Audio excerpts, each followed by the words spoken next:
Wonderful Sunday. Happy Passover. Happy Easter to everyone out there as well. Enjoy your Sunday. Keep it locked right here. Anthony Gallo, the Golden Pipes, comes your way next right here. Where else? The Fan in New York. Sports Radio 101.9 FM. Nico, thank you, buddy. It's Evan and Tiki middays on the Fan 101.9 FM. What Cam Schlittler is doing is special. And while we talk about how good Nolan McClain is, probably hyperbolic from you over-optimistic Mets fans, how we talk about how good this Yankee rotation could be, Cam Schlittler could be the best one in it. Get Evan and Tiki on demand. Available on Apple, Spotify, wherever you get your podcast, and the free Odyssey app. Hi, it's Alicata here for CertaPro Painters. I've been spending a lot more time at home lately, and my home is a happy place, especially when my wife is happy. For me, sometimes that can be challenging. But my friends at CertaPro Painters, they had no such problems. Big jobs or small, the good folks at CertaPro Painters are at your service. If you've been putting off a painting project, give them a call now at 1-800-GO-CERTA. That's CERTA with a C, and you'll see exactly what I mean. 1-800-GO-CERTA. And hey, ask about their spring sales event and get 10% off on qualifying projects. Each CertaPro Painters business is independently owned and operated right here in our community. Schedule your free estimate online at CertaPro.com. At Northwell's Cardiovascular Institute, there's no heart condition too complex for the most experienced team in the tri-state area, with the nation's highest cardiac success rates. It's why others trust us to help treat their patients with the most challenging conditions. And with hundreds of cardiac experts working together across Northwell, we're making untreatable a thing of the past. Visit northwell.edu/limitlessheart. Northwell. Raise health. There is something special about sharing a pint of Guinness as you cheer on your team, surrounded by your people. So raise your glass, say sláinte, and take that first sip. It's a lovely day for Guinness. Guinness Draft Stout, Diageo Beer Company, USA, New York, New York. Please drink responsibly. At Town Fair Tire, New England's largest name brand discount tire dealer, you get it all. The guaranteed lowest price, the most free services, and we accept all valid rebates from any manufacturer and from our competition. Yes, we accept them all, even competitor rebates. Town Fair Tire, New England's largest discount tire dealer, now with over 120 stores from Connecticut to Maine. Nobody beats Town Fair Tire. Nobody. Name brands at discount prices. Town Fair Tire. You know that Big Bargain detergent jug is 80% water, right? It doesn't clean as well. 80% water? I thought I was getting a better deal because it's so big. If you want a better clean, Tide Pods are only 12% water. The rest is pure, concentrated cleaning ingredients. Oh, let me make an announcement. Attention shoppers, if you want a real deal, try Tide Pods. Stop paying for watered-down detergents. Pay for clean. If it's gotta be clean, it's gotta be Tide Pods. Water content based on the leading bargain liquid detergent. Hey, it's Tiki Barber. Looking for a great deal to stay connected? Now, for a limited time, new Verizon mobile and home customers can get Fios and a line of mobile for just $69.99 a month with AutoPay. Get Fios 300 megabit per second for $20 a month and unlimited welcome for $50 a month plus taxes and fees when you bring your own phone. Visit a Verizon store today to learn more and switch. For new Fios, internet, and mobile customers, discounts applied over 36 months. Mobile and home discount enrollment required. Additional terms apply. In times of congestion, unlimited 5G and 4G LTE may be temporarily slower than other traffic. Domestic data roaming at 2G speeds. Life's rewarding, especially with Flushing Bank's Complete Cash Rewards program. Just open a personal or business complete checking account to get started. With 30 New York Metro locations, there's nothing easier or more rewarding. Visit flushingbank.com today. Member FDIC. At NYU Langone Health, we know there really is no place like home. That's why we get our surgery patients home faster and have fewer readmissions than any other health system. That means once you're home, you won't need to go back for the same procedure. Instead, you can get back to the things you love. And the next time you need something else, we're here. Better health starts with a better health system. Learn more at nyulangonehealth.org.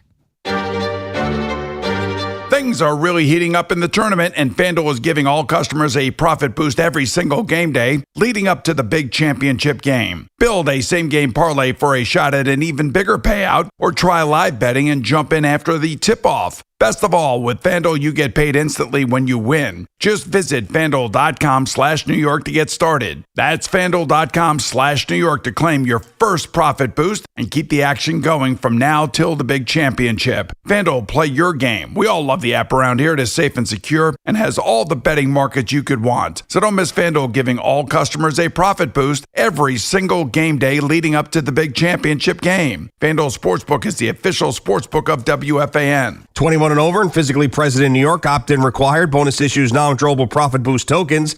Restrictions apply, including any token expiration and max wager amount. See terms at sportsbook.fanduel.com. For help with the gambling problem, call 877-8-HOPE-NY or text HOPE-NY 467-369.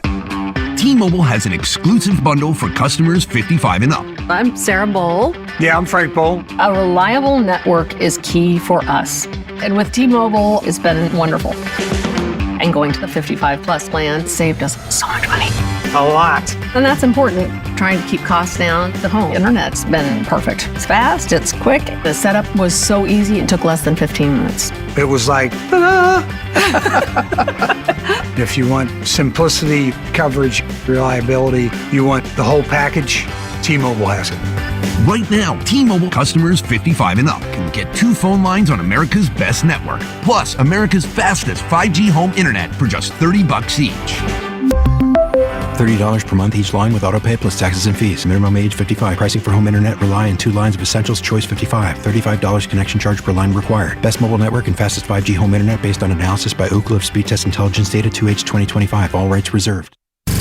We're your official station to talk Yankees and Mets. WFAN, WFAN FM, WFAN FM HD1 New York, and Odyssey Sports Station.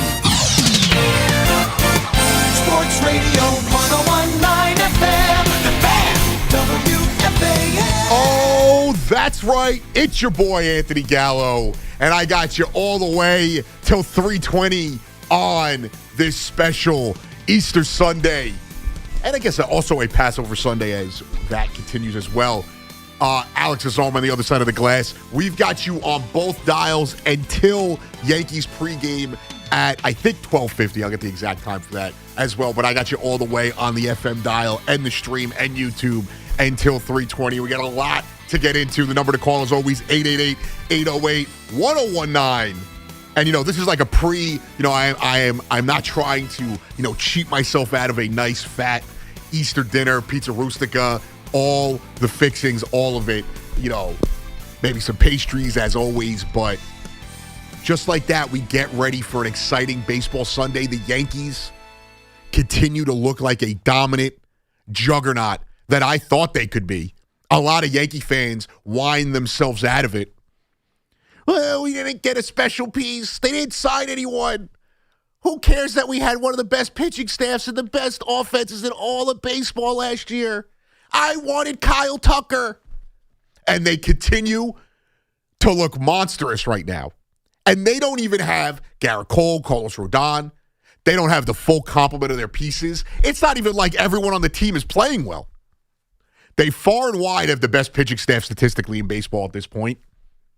Aaron Judge hasn't even hit his groove yet.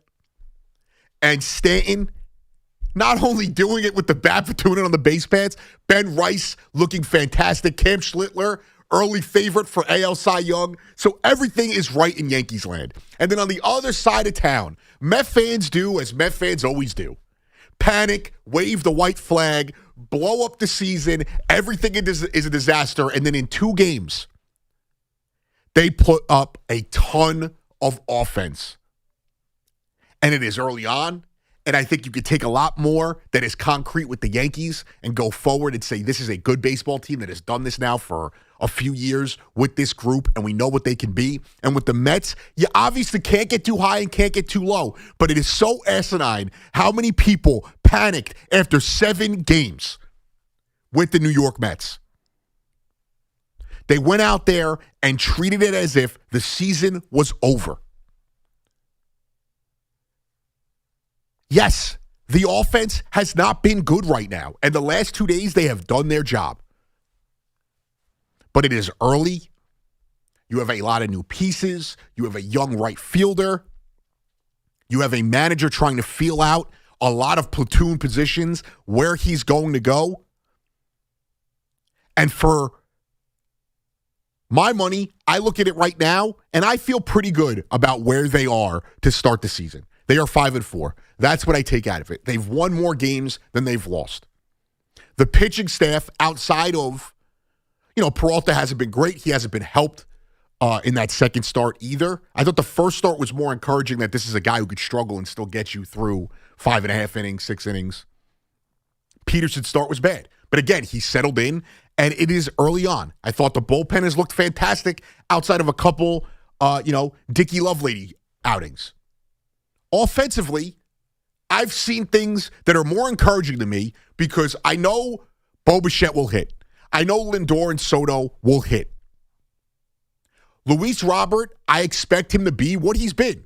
Highs are high and the lows are low. I don't think he's going to be terrible. He's going to be an upgrade over what they were trotting out in center field for the majority of last year. Marcus Semien is an elite glove, and I expect him to be a decent bat. I don't know why we expected this guy to go out there and dominate. But the one positive I could take away from it, or two positives, is we talked about the young players on this team. We talked about what we need guys, specifically Beatty, Vientos, and Alvarez. Obviously, Carson Bench, rookie, totally different conversation. But we needed guys to step up. And two of those guys who are going to be key pieces, Vientos and Alvarez, have been fantastic. I don't need to see Brett Beatty play more than Mark Vientos at this point. I don't. You want to put him in right field at times? Sure, fine. If the choice is him or Vientos at first base, I want to see Vientos.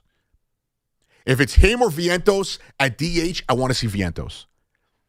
Brett Beatty is a guy who I like as a bench player. He was kind of overrated. And Vientos, I don't know what Vientos is. I just know he has a higher ceiling than Brett Beatty does. And even in his slumps, he is still one of the more productive power hitters in the National League.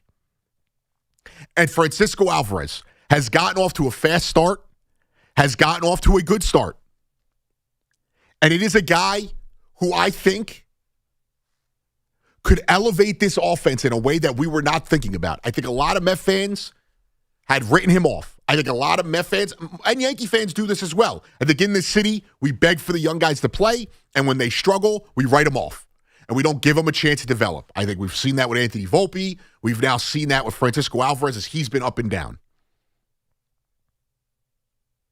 But I look at this team, and I don't see the ragtag, crappy baseball team that Met fan. I'm not telling you they're a juggernaut, so don't get it twisted.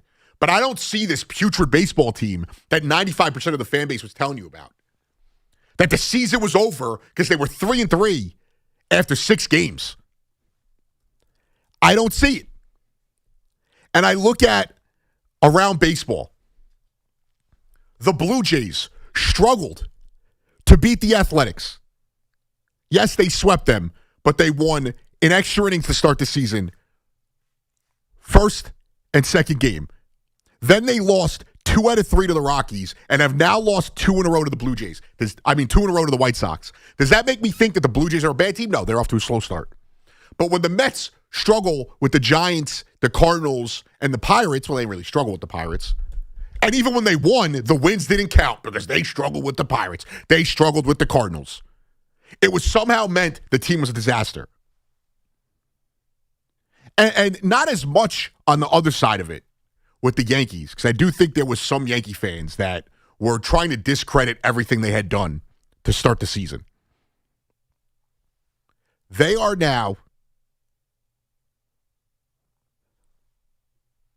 7-1 with an elite pitching staff, with an offense that has proven to put up big numbers, and when they're not putting up big numbers, get timely hits. Their defense looks exponentially better than it has at any point in the Aaron Boone era. They are going to get better. That they are not even healthy yet. When you look at no Cole, no Rodon, I know a lot of you don't care about Volpe, but on the another side of it, as a bench piece, a utility guy, Osvaldo Cabrera hasn't been back yet. They look amazing. And on the other side of things, with the Mets, another one, and I was somebody I wanted to add into it, but he wasn't a young player. Kodai Senga looked great in his start. Clay Holmes has looked fantastic in both his starts. Nolan McLean looks fantastic. He had Rafael Devers losing his mind at how crazy the ball was moving off of his pitches. There is a lot of positive out of the Yankees. I don't know why I said a positive. There's a lot of positivity coming out of the Yankees clubhouse right now. A lot of things to look at with that team, that they are what I thought they were. I know a lot of Yankee fans didn't think that they are the best team in the AL, that they are a legitimate World Series contender. And for the Mets, a team I thought was about an 87-win team, they look fine. I don't care who they're playing on April 5th. If they win the game, they win the game. I think it's going to take time to see overall what this offense is going to be. I am confident in what I've seen from the pitching staff. I'm not telling you that this is going to be one of the best pitching staffs in baseball. I am confident what I've seen from the pitching staff. If a pitching staff struggles early, that's a concern for me. If an offense struggles early, that's not a concern for me. I'm not telling you that I think this offense is going to be a juggernaut. I actually do think the lineup will be better overall. When the season's done, they will have a better overall statistical season offensively than they have in the past. But if a pitching staff struggles early, that's a concern for me. Why? Because if you're struggling when the majority of the league is not hitting, that is something that I can't project to go well for you going forward. Offensively, and I don't think that's the case with the Mets. I think they've just struggled. But offensively, teams tend to hit better as the season goes along. They tend to hit better the more they see pitchers. And there's ups and downs. You're going to go through your cold streaks. You're going to go through your hot streaks. Pitching is more of a consistency if there's health and longevity out of it. Meaning, are they going into the fifth, the sixth inning? And I know that's sacrilege. They only went 5 innings. Well, that's baseball. That's the league average. So for the Yankees, I don't know how, if you're a Yankee fan, you could find anything to be negative about.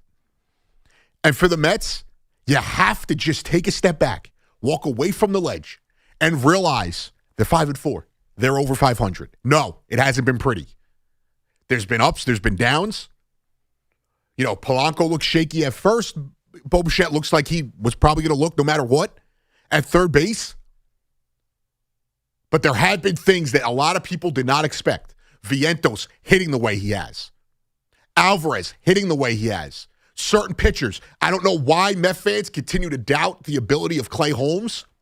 He has done his job since he started as a Met.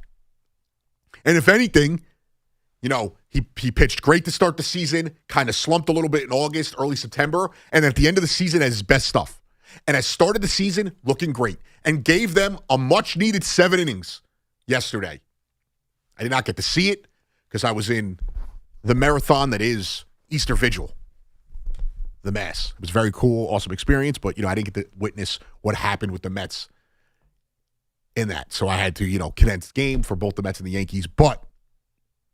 And obviously catching up on Joe Adell robbing 16,000 home runs yesterday in the Angels game. This has been a good start for both teams. If you were a Met fan that went into the season thinking they were a 91, 92 wins team, I don't know. I wasn't with you.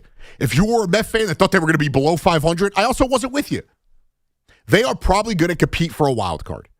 And that's what they look like right now. A team that's going to float around 86, 87 wins, maybe 88. And that should be good enough for one of those wild cards.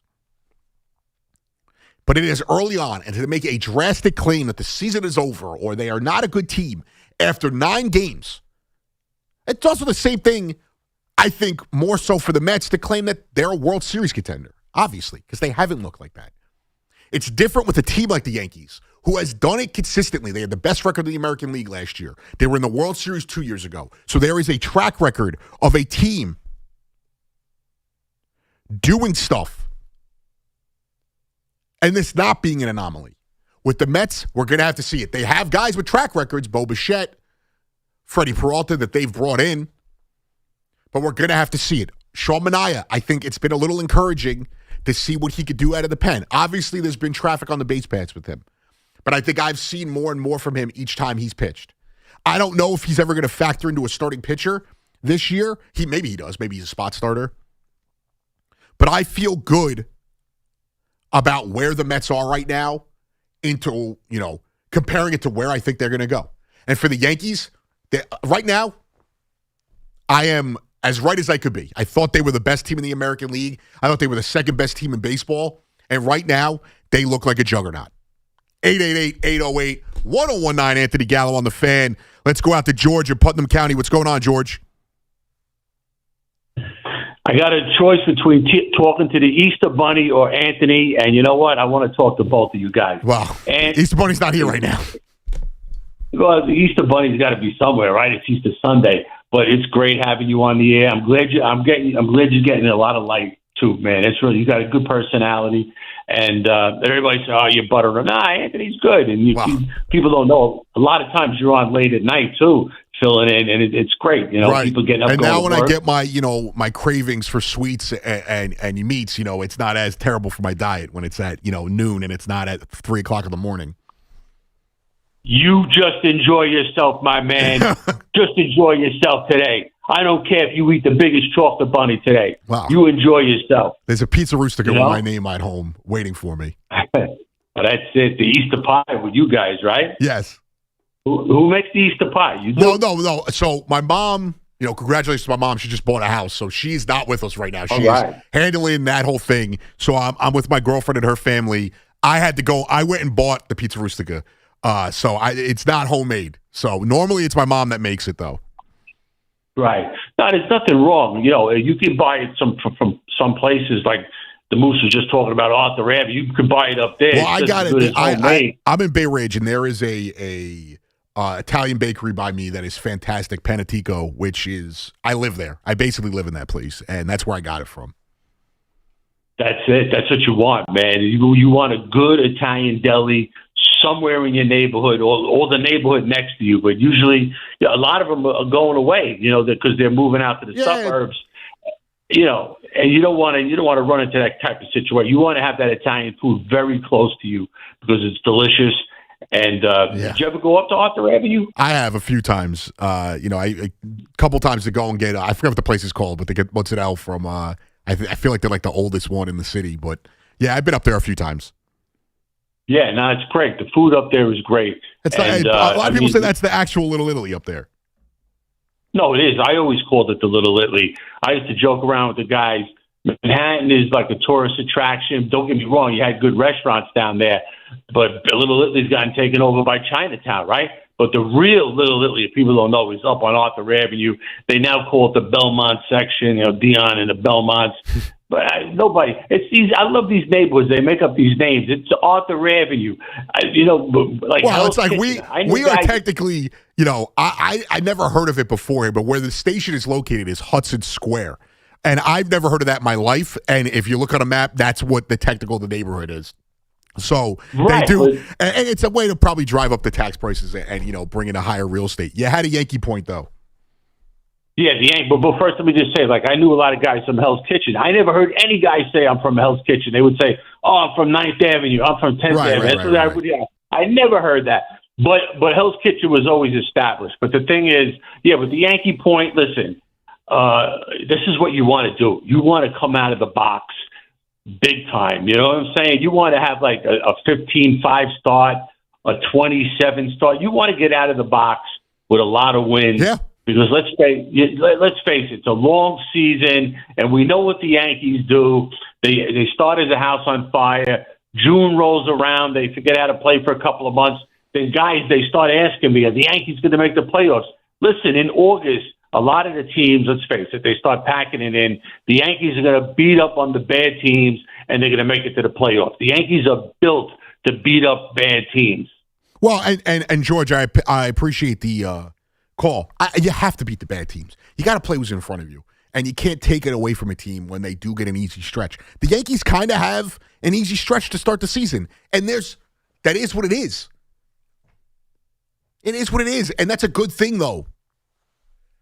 The AL is a vastly improved league. I still think the Yankees are better than any team in that league. But, they start off, they finish today against the Marlins. So if you're going out to the stadium, enjoy yourself. Still waiting to see somebody who got the chicken bucket ice cream or the apple pie nachos, which just seems to be like the most underrated item at Yankee Stadium that I've seen they added. But then they get the Athletics, and they put those atrocious Sacramento on their jersey, which was just disgusting. And just like that franchise, it's disgusting. Then they get the Rays on the road, essentially a home game, and the Angels at home before they play the Royals and the Red Sox and the Astros. And then that's where they stretch gets hard. Royals, Astros, Red Sox, Rangers, Orioles, Rangers again, and then the Brewers. So that's a tough stretch. That they basically, after that Angels series, basically from the Royal series into the Subway series, they have a tough stretch. And that's where we're going to start to see people, I think, buy in, because I think the Yankees are going to rattle off a great April and a great beginning of May. You have to win the games. If you're there in October, that's all that matters. It doesn't matter if you did it in April or if you did it in August. It doesn't matter. And when you get there, perform. That's it. And I think I know a lot of people do not see it with the Yankees. But I think that running it back, at times, it could be a problem. We've seen that with the Mets at times. Continuity, though, is not always a bad thing. And I never felt like the Yankees didn't have the talent to win. It never felt like a talent thing. It felt like getting it done when it mattered most. Some of it would be pitching. Some of it would be hitting. Last year was pitching. The year before, it was a bad fifth inning. Not saying they were going to win that World Series, but that's what it was. The year before that, it was the not hitting. Or 2 years before that. You have to understand it's a marathon. And maybe besides hockey, it's the biggest crapshoot when you get to the playoffs than any other sport. Because one cold week ends your season. In the NBA and the NFL, we kind of know what guys track to be. There isn't a fluctuation. This guy's so great one year, and then the next year he's not as great, and then he's back to being great. Patrick Mahomes is going to be great every year. You know that SGA and Jokic are going to be great every year. Jalen Brunson, these guys are going to come out, and there's not going to, even if they slump a little bit, there's not going to be a drastic fluctuation in what they do. In baseball, I think it's the hardest sport to be consistently great. That's why when a guy like Aaron Judge or Ohtani, just current guys, it's impressive. Because look at other guys who are great in this league. Cody Bellinger, Francisco Lindor at times, and how much they fluctuate. The Yankees have the talent to compete. I think the Mets have the talent to be a playoff team. I think the Mets have the talent to, maybe shock some people at the end of the year, but they also are on that teetering point where we could be sitting here and they miss the wild card by 1 or 2 games, and we are complaining. And I am wrong about what I said right now, that it doesn't matter as much. They've played 9 games. You got 153 more of these. I nailed that math right there. You go from here, and they just got to keep winning series. You go out today, you win the series. You don't split, you actually win it. And you go from there. Win series, stack up the series wins, and see how things play out. I also think a lot of, and Gio said this, and I think he was right earlier in the week. These teams, specifically the Mets, made all these moves. The Mets got rid of Alonso, beloved. Diaz, beloved. Nimmo, I guess he was beloved. Jeff McNeil was not beloved. But you got rid of all these guys that have been here for a long time. So any struggle early on is going to be extra loud because a lot of people, including myself at times, were not on board with what they did this offseason. I liked where they ended up. I still feel like Diaz should have been back. I still feel like Alonso should have been back. I don't really care about Nimmo and McNeil. Nimmo was fine. He ran hard to first base. He was a good Met. Was not an all-star. And Jeff McNeil was a bum. I was okay with getting rid of McNeil. But those were moves they made, and a lot of it pissed off the fan base. So any struggles early on, we're going to hear it 10 times as loud. And I don't think there's anything wrong with that.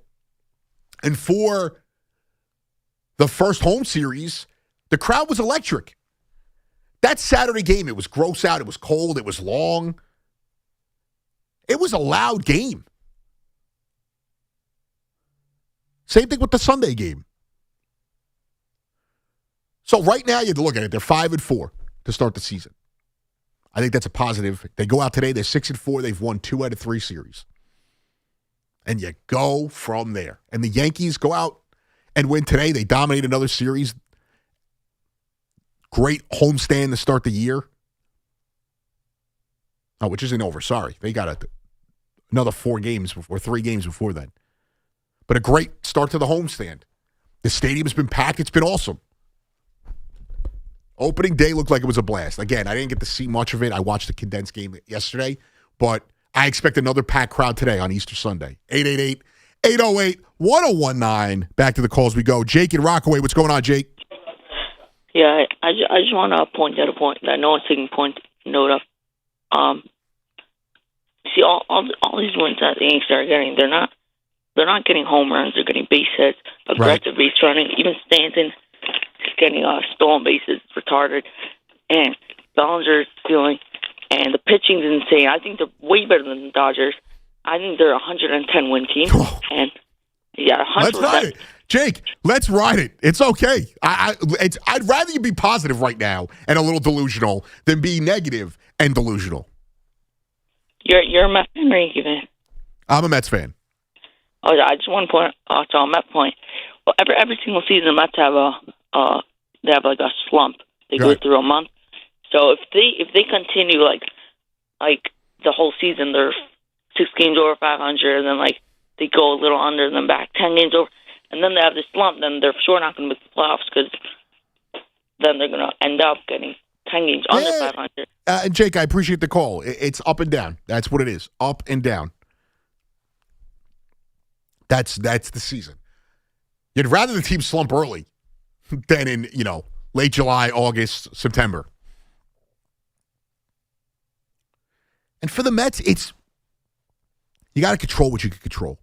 And no one is giving these wins back. No one is giving you wins. So if you beat a bad team in extra innings, you take it. This nonsense, they beat the Pirates and the Giants. Who cares?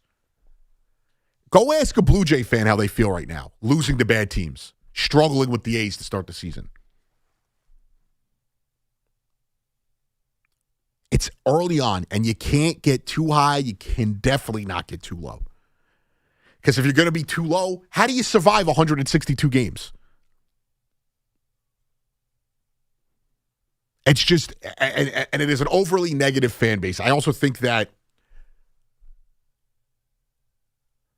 they have we've gone through ebbs and flows with this team, but I think that as a whole, this city is overly negative. I get it. The Knicks haven't played great over the last week and a half. We treat the Knicks like they're a play-in team and not a team that's a legit title contender. The Yankees came into the season with a team that had the number 1 record in the American League, the best hitter on the planet, maybe the best pitching staff on paper when healthy, and we treat them like they're an 80-win team. The Mets, I get some of the criticism, but the early on negativity is ridiculous. It is. They're 5-4. That's what they are. That is, right now, it's a positive. They're over 500. They've looked good. They're 5-4. While the offense has been inconsistent. Outside of 3 games, they really haven't gotten a lot of offense. They haven't gotten timely hitting. So you have to take the positives where they are right now. Vientos looks good. Alvarez looks good. In limited outings, Clay Holmes and Kodai Senga look good. Nolan McLean picked up right where he left off last year. He looks good. That's where you have to look at this team right now. And in my opinion, there's been more positives that outweigh the negatives. And I'll get one more. I want to take one more call before we get to break. With Clay Holmes, I hope that the stigma that Met fans have, because he was good last year. He was a solid starter for us last year. He was our most consistent, but he was a solid starter last year. But it felt like they never gave him the benefit of the doubt. Maybe that last start he gave of the season, they did. But where he gave his best outing on the biggest day of the season to that point before the next day. But I hope that this notion that, he's a relief pitcher or because he was an ex-Yankee, they get away from it. Because he has been more good than bad. He's been borderline a top-of-the-end rotation piece. Not an ace, but a 2-3 type guy in today's baseball. He has been that good for them. And the last 2 starts have just solidified that for me. And you wanted a guy to go 7 innings, you got it out of him. Again, another positive. 888-808-1019. My guy, JR in Somerville. What's going on, dude? What's going on? Happy Easter. Happy Easter, my guy. Listen, I see you interacting with the tweets of somebody who has risen, and you rang the bell earlier for our guy here on what we call Vientos Island on Vientos. Okay? I agree 100% with your take on the negativity surrounding baseball fans in the city, specifically, the Mets fans. And I'm telling you, what we're seeing out of Alvarez with how he goes to center field, and the power is legit. Yes. How he's going to the upper tank. Okay, you're seeing it with Vientos. Okay, he's taking the pitches off the end of the zone and challenging them. And Mendoza saying, "Hey, this guy's seeing the ball." The guy is known for hitting 440-foot high line drives out of the park. Right. What are we talking about here? Moving away from players that, with the eye test, are telling you that these are the guys that we should be playing going forward. I love the way this team looks. They look athletic. With Bichette, I like the way his at-bats are. I like how he attacks the baseball. Okay? Nimmo and Alonso, I love them. They used to take strike one, belt high. Okay? Wow. It would frustrate me with Nimmo. I know he was a patient hitter, but it's 2-0 on the count, and he's taking a strike right down the middle. Exactly. Okay? I like the athleticism. I like Benj. I like the cannon from right field. I saw Lindor. There was a throw, I think it was last night, where or maybe a couple nights ago, where Lindor cut it off. But this kid's got a cannon. We have a team that is traditionally built.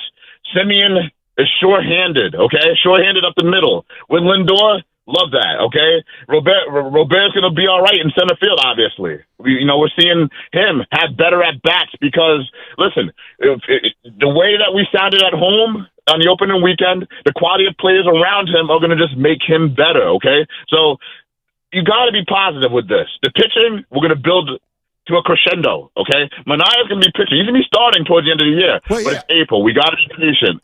Burn these dudes like Lovelady. Who cares? Well, okay? that's what they did. And Lovelady gave him a couple good outings, and then they threw him out there another 3 straight days, and it was like, all right, now the magical run is over again with Dickie Lovelady. And you're right. And I think also they haven't gotten a lot out of Polanco or Lindor yet. They haven't really gotten anything out of Bo Bichette, but they have gotten stuff out of guys I needed to see. I also think there's something to what you were saying, the stadium sound.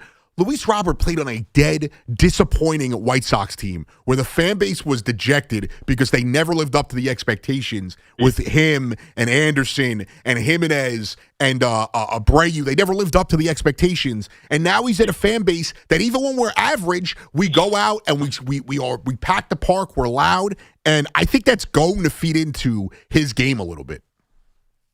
The only noise those White Sox fans made was, I think, when they snuck the gun through the metal detector. Okay, right. So it's time now, baby. Hey, thanks for the time. I appreciate you, JR. We'll talk during the Knicks run as well, because I'm sure there'll be a lot of angst there as well.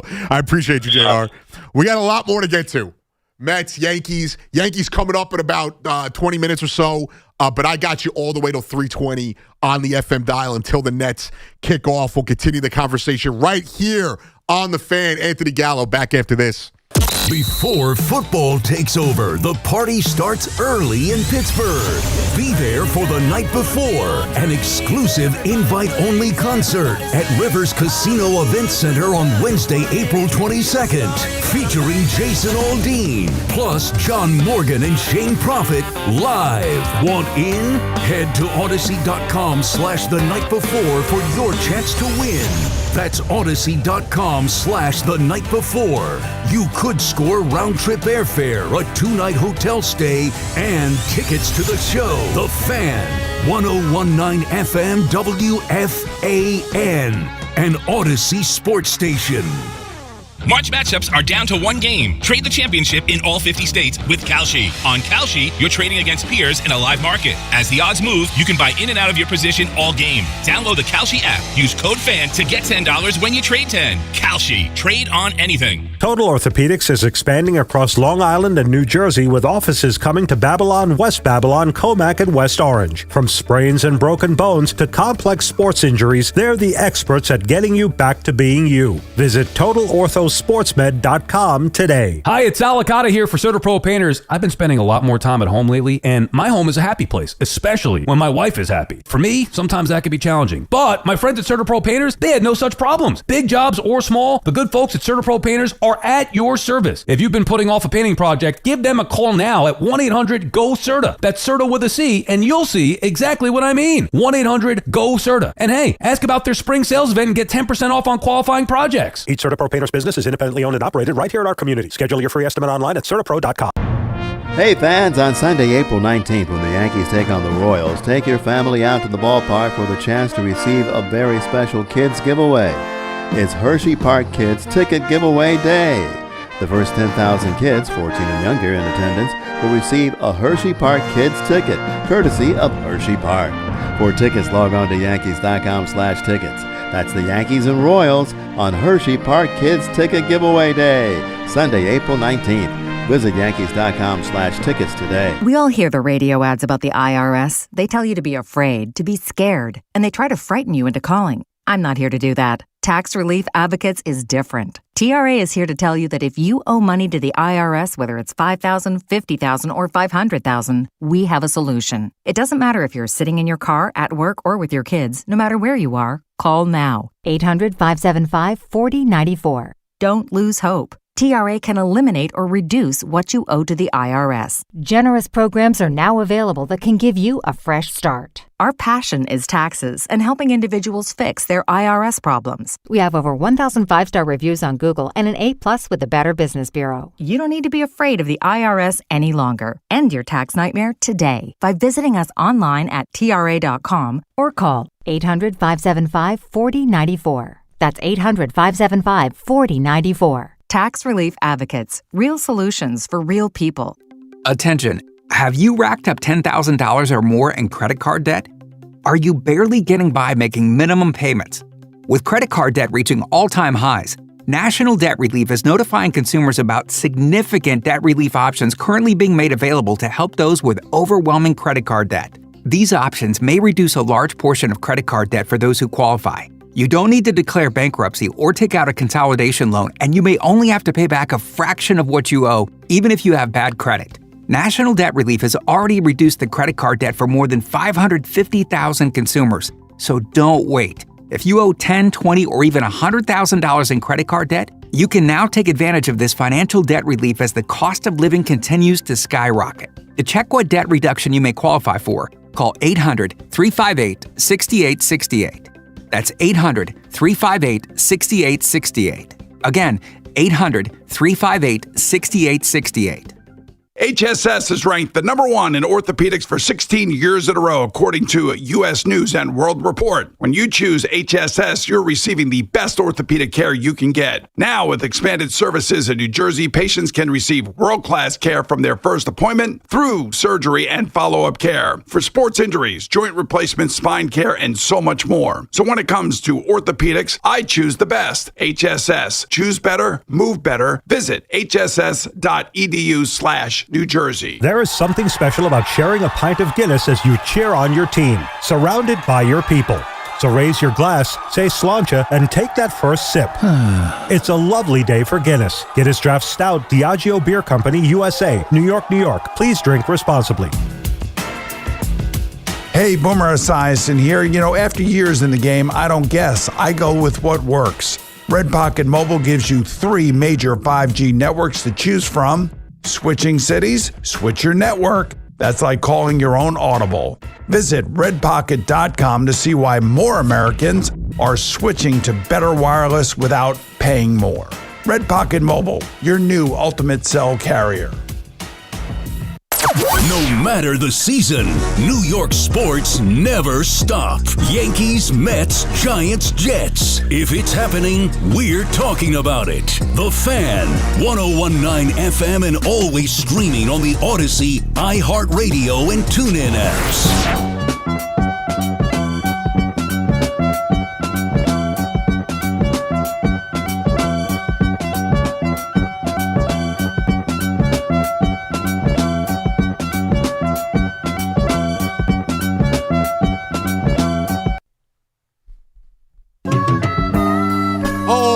Right, Anthony Gallo on the Fan, 888-808-1019. We are going to go to Yankees pregame, not postgame, but pregame in a bit. We're monitoring the weather. It looks like there is going to be a delay, so when the Yankee game starts, they may jump back to me. But I will be on the FM dial nonstop until 3:20, no matter what. A couple of things before we jump back into the conversation. Thought it was pretty cool. I'm not very versed in the women's hockey league that they started a few years ago. But last night at the Garden, 18,006 people, breaking the record for attendance for a professional women's hockey game. Pretty cool New York sports moment there. And still awaiting more news on the Juan Soto front. Obviously, right now he's day-to-day, and we are, hoping for the best as far as that goes. And it is kind of tough with Soto banged up and Polanco banged up. I do think, again, this is where having Mark Vientos hitting the way he's hitting, and not that, I know I took a couple shots at Beatty earlier, and it's not even that Beatty's been so bad, but this is where having a guy like Mark Vientos is so positive. But, it was mild. He strained his right calf. They called it mild. On Juan Soto's mixed. That's what Carlos Mendoza said. And the MRI Saturday morning revealed a minor strain, which was the bad news part of the mix. On the plus side, was surprised with the imaging results because he felt so much better when he woke up. So we'll see what happens in that situation. They said 48 to 72 hours. And, I thought we were going to get a lengthy IL spell when I saw it. Like, I was expecting the absolute worst. And he always kind of looks a little stiff when he's running the bases, so we'll monitor that as well. Michigan versus UConn in the national championship game. Tommy Lloyd, Arizona's coach, won Coach of the Year. That just came out, and Cam Boozer won National Player of the Year. For those who care, and our guy Zuby Ejiofor won the Kareem Abdul-Jabbar Award, which is for the best center in all of college basketball. So that's pretty cool, too, for the program. Back to the calls we go. 888-808-1019. Early returns on the season. Mets, Yankees has been mostly positive, in my opinion. So a lot to get into there. We will jump into the Knicks a bit later. Matt in Long Island. What's going on, Matt? Hey, how are you? Happy Easter. Happy Easter, dude. What's going on? I hear you saying the Mets, a wild card team, high. Matt, you still there, Matt? Yeah, can you hear me? Yeah. Okay, who do you have winning the NL East? The Mets lineup 1 through 9 is a very deep lineup. Soto, how you didn't put him in the conversation of great players along with Judge and Ohtani. No. Matt. Real quick, and I'm going to let you finish your point. Don't misrepresent what I said. I didn't say he wasn't a great player. I said guys who year in and year out consistently hit at a high level. Juan Soto has had years where he's dipped. I'm not saying he's a bad player. Don't misrepresent what I said. I hear you, and I would probably put him in that great No, I'm not. No, Matt, you're not listening to what I was saying. It's not that he's not great. There is greatness in baseball. There are guys who fluctuate. He's a guy that fluctuates. What I'm saying is we should appreciate guys like Judge and Ohtani that do not dip off year after year. That's all I'm saying. It is not a shot at Juan Soto. Right, I hear you. Back to the point. With this Mets lineup, I mean, we have a 9-hitter who could potentially put up 25, 30 home runs. Right. In the 8-hole, we have one of the top prospects, a good bat. Once he starts hitting the fastball and settles down, I think he'll be more than productive. The rotation, you bring an ace like Peralta. You have McLean, which everyone in the league is raving about. Right. Peterson was an all-star last year. Okay. Clay Holmes, you know you're getting 6 innings out of him. Senga, down year, whatever. Who do you have winning the NL East? And what you have a team in the NL East that you think is a better chance of winning besides the Mets? Well, I would say if you're asking me who has more concrete evidence of being a consistent team, I think the Braves, when healthy, are a better team than the Mets. And I think the Phillies right now, I'm not telling you the Mets can't be better than these teams. I can't, off good conscience, tell you that I think the Mets are winning the division over a Braves or Phillies team that both have done it more consistently than this team. The Braves were the most injured team in the National League last year. And I expect that's a question mark every year for them staying healthy, especially. It's not a question mark every year. It's been a question mark the last 2 years.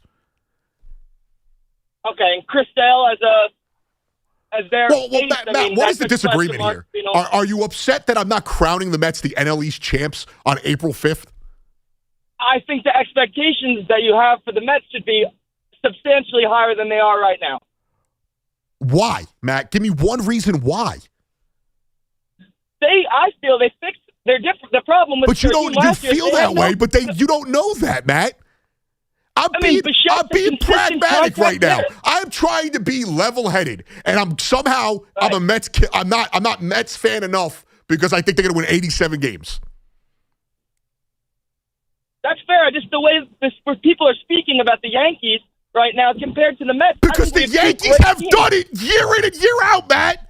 Come on, dude. I'm a Met fan, but I'm not a delusional idiot, and I'm not calling you an idiot. But you can't get on me for a team that had the best record in the AL last year. Best statistical offense in baseball. One of the best statistical pitching staffs in baseball, and they weren't healthy. They went to the World Series 2 years ago, and a Mets team that was one of the worst teams in baseball for 3 months. You're getting on me because I don't buy in yet?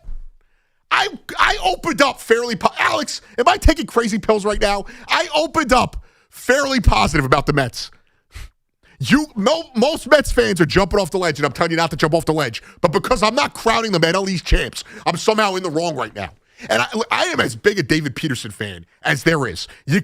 Believe me, I am as big a David Peterson fan as there is. The guy also was an all-star last year, yes. And then after the all-star break was one of the worst pitchers in baseball. Nolan McLean, I think, is a stud. We also cannot guarantee that has he made 20 starts yet, that this kid is going to last the whole season. Freddie Peralta is an ace. I'm very happy about him. I think he's going to be much better than what we've seen. But I'm sorry, I'm not buying in yet to them winning the division. Let's get that out there because I know Met fans are going to call and tell me I'm too negative. Somehow, as I'm trying to preach positivity, I'm not buying into the division. I'm not buying into locking them into a playoff spot yet. I think 87 wins is a pretty fair assessment of a team that has given me no reason to give them the benefit of the doubt. Yes, I've said all offseason that I thought this lineup was better than it was a year ago. I thought the pitching staff was a little underrated as far as starting rotation. The bullpen has been very good early on. I don't know what to expect from them. But then getting on me because I think the Yankees are a legit team and the Mets aren't is ridiculous. And Met fans, I'm saying this as a Met fan, stop thinking about the Yankees like that. Who cares? Stop comparing yourself to the Yankees. Start comparing yourself to the Brewers, to the Phillies, to the Braves. Start doing that. There is, outside of the 5 to 6 games we play a year against them, there is no reason to compare yourself to the Yankees. Yes, the Subway Series is awesome. It's one of my favorite times of the year, specifically during the baseball season. Outside of that, I will root for the Yankees and hope they do fine. I don't care about what the Yankees do, though, from a Mets fan perspective. I told you I like what I've seen from Vientos and Alvarez. I liked what I've seen from Senga and Holmes and McClain. How is that wrong and negative of me to say that? I love Francisco Lindor. He's my favorite player on the team. He's coming off of an awful year. Yes, he was banged up. He started very slow. They've gotten nothing out of Polanco. They've gotten nothing out of certain guys offensively and from the pitching staff.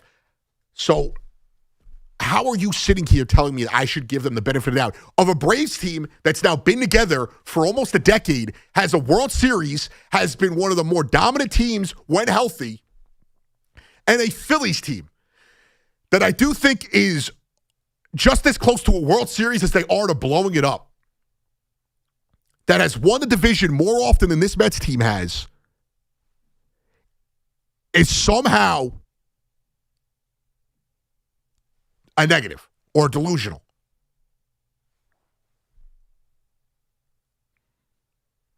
So, also half the fan base, like, you know, I'd rather deal with the Mats of the world who are more positive delusional than the more negative Met fan that was ready to blow up the team and ship Lindor off to Siberia and trade Bichette and bench Simeon after 6 games.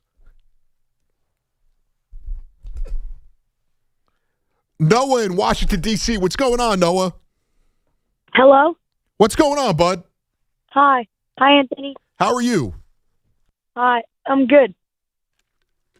What do you want to talk about, I've been a Yankees fan my whole life, and I just had a quick question. Yeah. How concerned are you about McMahon's hitting? Because, like, he's been pretty bad recently. Well, it's a great question, Noah. I think that if you look at the team as a whole, and they are hitting, 7, 8 guys are hitting in that lineup. And whether it's McMahon or Wells or Caballero or Volpe, whoever's playing at short, if only one of those guys isn't hitting, but a guy like McMahon, which you just asked, is playing great defense at third, I think you live with it and you don't get too concerned because he'll run into a couple of home runs here and there. But if he's giving you elite defense at third base and the rest of the lineup is doing their job, then he will make up for it in the field. And you're not going to have to play him 162 games. He's a guy that you'll feel okay giving an off day to for whoever it is, whether it's Caballero, whether it's, Osvaldo Cabrera when he comes back. They will find a way to fit guys into the lineup, and he will be the one odd man out when it comes for a rest day. But if he's playing good defense, I think right now you can't be too overly concerned with him. All right. I hear your point. Another thing I wanted to, say was the Yankees are already 7-1, but how good can you imagine that they'll be when they have Cole and Rodon? Oh, Noah, buckle up, dude, because you're in for an exciting season, dude. How old are you, Noah? 12. 12, okay. So this may be, because I know if my math's right, so you weren't even alive the last time they won a World Series. So I think that you're up for maybe the most exciting season of your life, Noah. So get excited, dude. And don't worry about McMahon too much. Enjoy your Sunday, dude. How about that? Yankee fans, you start them young. Kids they're 7-1. Although he seemed more positive than negative. When they get Rodon and Garrett Cole back, along with, however they end the rotation war in Weathers, it doesn't matter to me. But with that top 4 of Fried, who was a Cy Young candidate last year, Schlittler, who it's early, and you can tell me there's no early favorites for the award, but he looks amazing right now. And I do think it's not out of the question that what we've seen from this kid, that he could be in the Cy Young conversation come the end of the year. And you're going to get Cole and Rodon back. And Rodon was very good last year for them until the playoffs. That's going to be the best pitching staff. 100% in the American League, maybe in all of baseball. I think what you get out of the Tigers is very top-heavy. I think what you get out of the Mariners is very good and might be their biggest competition in the AL. And then the Dodgers, I would be another team that I would put up there when it comes to the overall,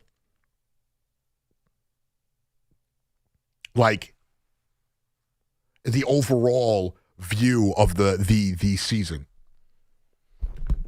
Somebody in the YouTube chat says, "Oh, to be a 12-year-old baseball fan again." It is very true. one, not having the responsibilities and being able to watch basically like 150 games without having to worry about anything is something I miss. But also just, I've become I used to be one of these Met fans that overreacted to each game in April. And as the season goes on, my reactions get more and more severe. But when I was younger, these guys felt like gladiators, folklore, Paul Bunyan types to me. So no, it was awesome. That was great. He should be excited. 12 years old.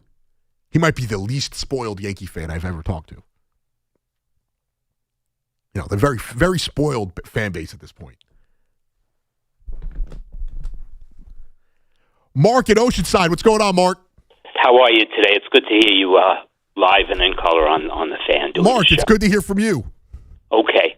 I'm a Met fan, and I'm neither positive or negative. I'm kind of very neutral toward this team. I see some real clear strengths and some real clear weaknesses. The number one weakness I believe we have is a GM who doesn't know what he's doing. I have no belief in him. I saw what he did last year. Well, so Mark, you're going to hate where I'm going to go with this, but how can you say he has no idea what he's doing after we've seen him do it before in the major leagues? Because I'm watching. You know what? I've seen 10 hitters as of you who were great with other teams, came to the Mets and flopped like Jason Day. We could go on. We got that. Okay. Now, why can't a GM be successful elsewhere and flop here? Why? But he hasn't. Mark, he's been here 2 years. One of those years they went to the NLCS. Last year they missed the playoffs. That's the team he took over. But Mark, he also added so much to that team, Mark. Like you last can't year. say, no, last year, Mark, what do you think? Mark, who was the pitchers for the team when he took over? Who were the guys that we were clamoring about? Who were the players he brought in? I get it. He has not been perfect. He's been just as good as he's been bad. But you can't sit here and tell me. He brought in Frankie Montas and Paul Blackburn. Mark, he brought in Sean Manaea, who was our best pitcher that year. Luis Severino was also an addition of his. He was a guy who decided to trust some of the young players that we benefited from that year. He's also a guy who brought in Jose Iglesias. So, yes, I get it. It has not been pretty with him. But you can't sit here, and I get it, you're a scorn Met fan. I'm with you, dude. You can't sit here and tell me the guy doesn't know what he's doing. Okay. Is Carson Bench ready to start every day now? Do you see it? Is Jorge Polanco a better player? Mark, it's 9 games. Mark, it's 9 games. Do you know what Jorge Polanco has done for his career outside of 9 games? Yes, I do. What, Mark, tell me, since you know so much more than David Stearns. Okay, I'll tell you what I know. He's a far inferior power hitter than Pete Alonso. Far. But he's not supposed to be Pete Alonso. They brought in a guy like Bo Bichette to replace the production of Pete Alonso. And let me ask you something, Mark. What has Pete Alonso done that has made him untouchable? And I love Pete. But you're delusional, dude. You're delusional. I'm sorry, Met fans. Pete Alonso's gone. The polar bear is gone. We have to get over it. He's not coming back. And guess what? Out of all the guys who left, and I love Pete, I wanted Pete back. I've said that before any of you get on me. He had twice to sign long-term contracts with the Mets. He didn't do it. Okay? He bet on himself. Good for him. He's gone. David Stearns failed last year. And the year before, they got to the NLCS. We have to be able to look at things. This year is a major year for him. They're 9 games in. 9 games in. Yes, be upset that they haven't won all 9 games. That's fine, if that's the way you want to look at it. Also, we have to understand, it's 9 games. And Mark was going to do something there, and I didn't even get to let him do it. You're already ripping Carson Bench. We beg for young players. We beg for them. New York baseball fans, please, we got to call up Anthony Volpe, Spencer Jones, Ahmed Rosario, Francisco Alvarez. We got to play Brett Beatty. We got to play Carson Bench. And then after 9 games, you're ready to ask yourself, is this guy a big league ball player? Hey, stinks. We can't do that. You can't have it both ways. You can't want a lineup full of superstars and then want all the young players to play, and then any sign of struggle from the young guys, you write them off. We're the only baseball fans in all of America and the one city in Canada that sits here and begs for young talent to play. And then the second there's a sign of adversity with them, we're ready to send them packing. We're the only fans that do this. Yankee fans do it. Mets fans do it. Volpe, a little bit of a different story because he's been here a little bit longer. Kid's also 25 years old. Carson Bench has 9. I don't even think it's 9 games. How many games has Carson Bench played? Carson Bench has 8 games, 27 at-bats. You cannot make an assessment about this kid already.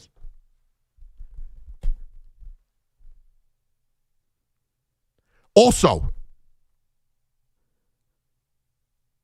you sit here and tell me the GM doesn't know what he's doing. Yes, the last year was a disaster, specifically the last half of the season where they were one of the worst baseball teams in the league.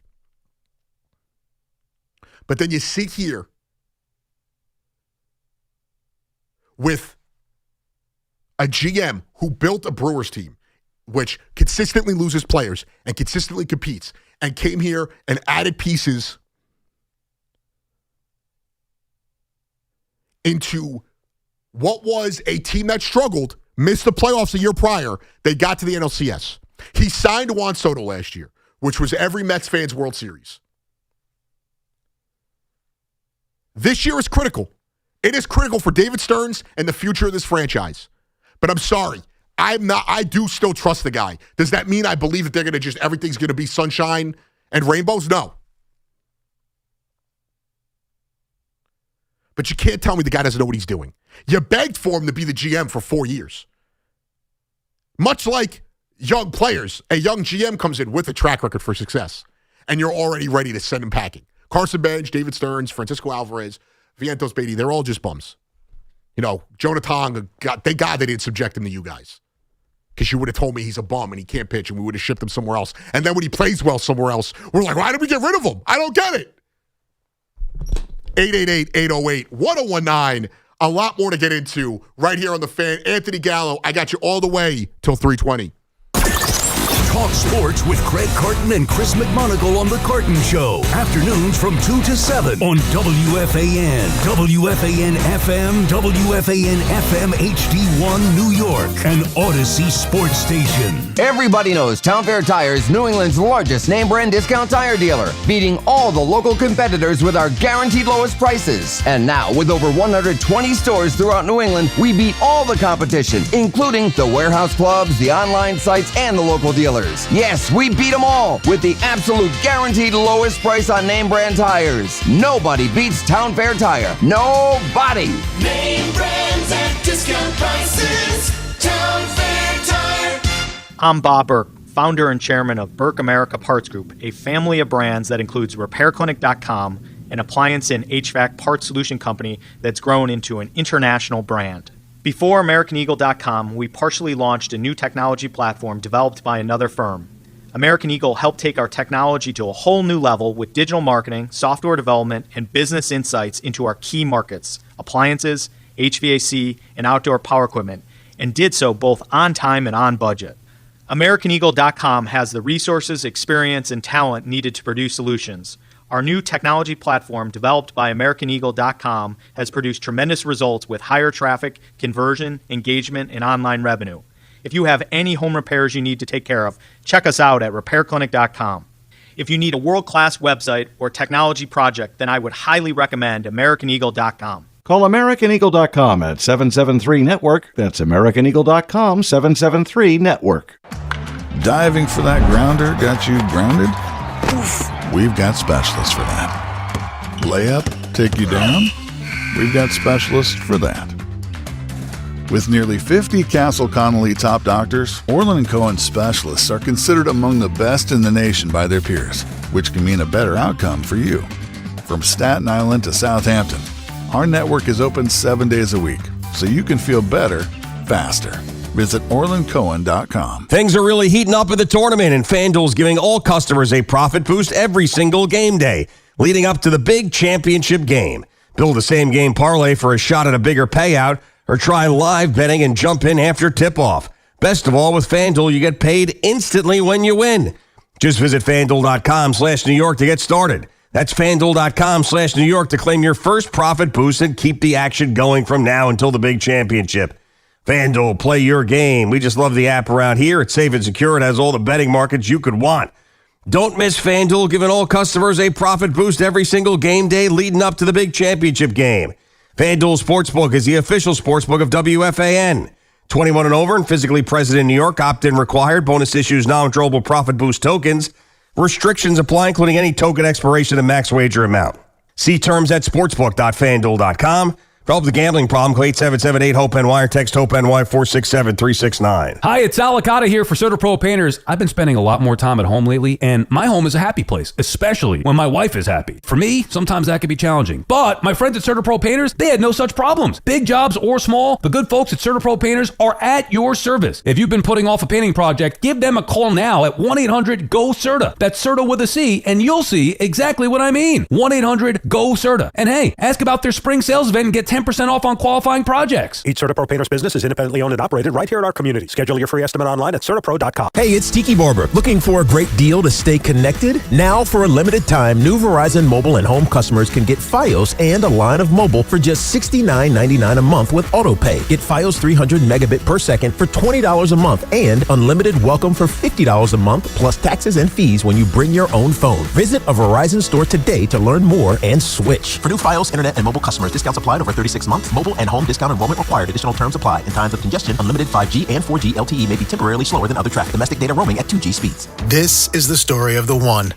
As a maintenance tech at a university, he knows ordering from multiple suppliers takes time away from keeping their arena up and running. That's why he counts on Grainger to get everything he needs, from lighting and HVAC parts to plumbing supplies, all in one place. And with fast, dependable delivery, he's stocked and ready for the next tip-off. Call 1-800-GRAINGER, click Grainger.com, or just stop by. Grainger, for the ones who get it done.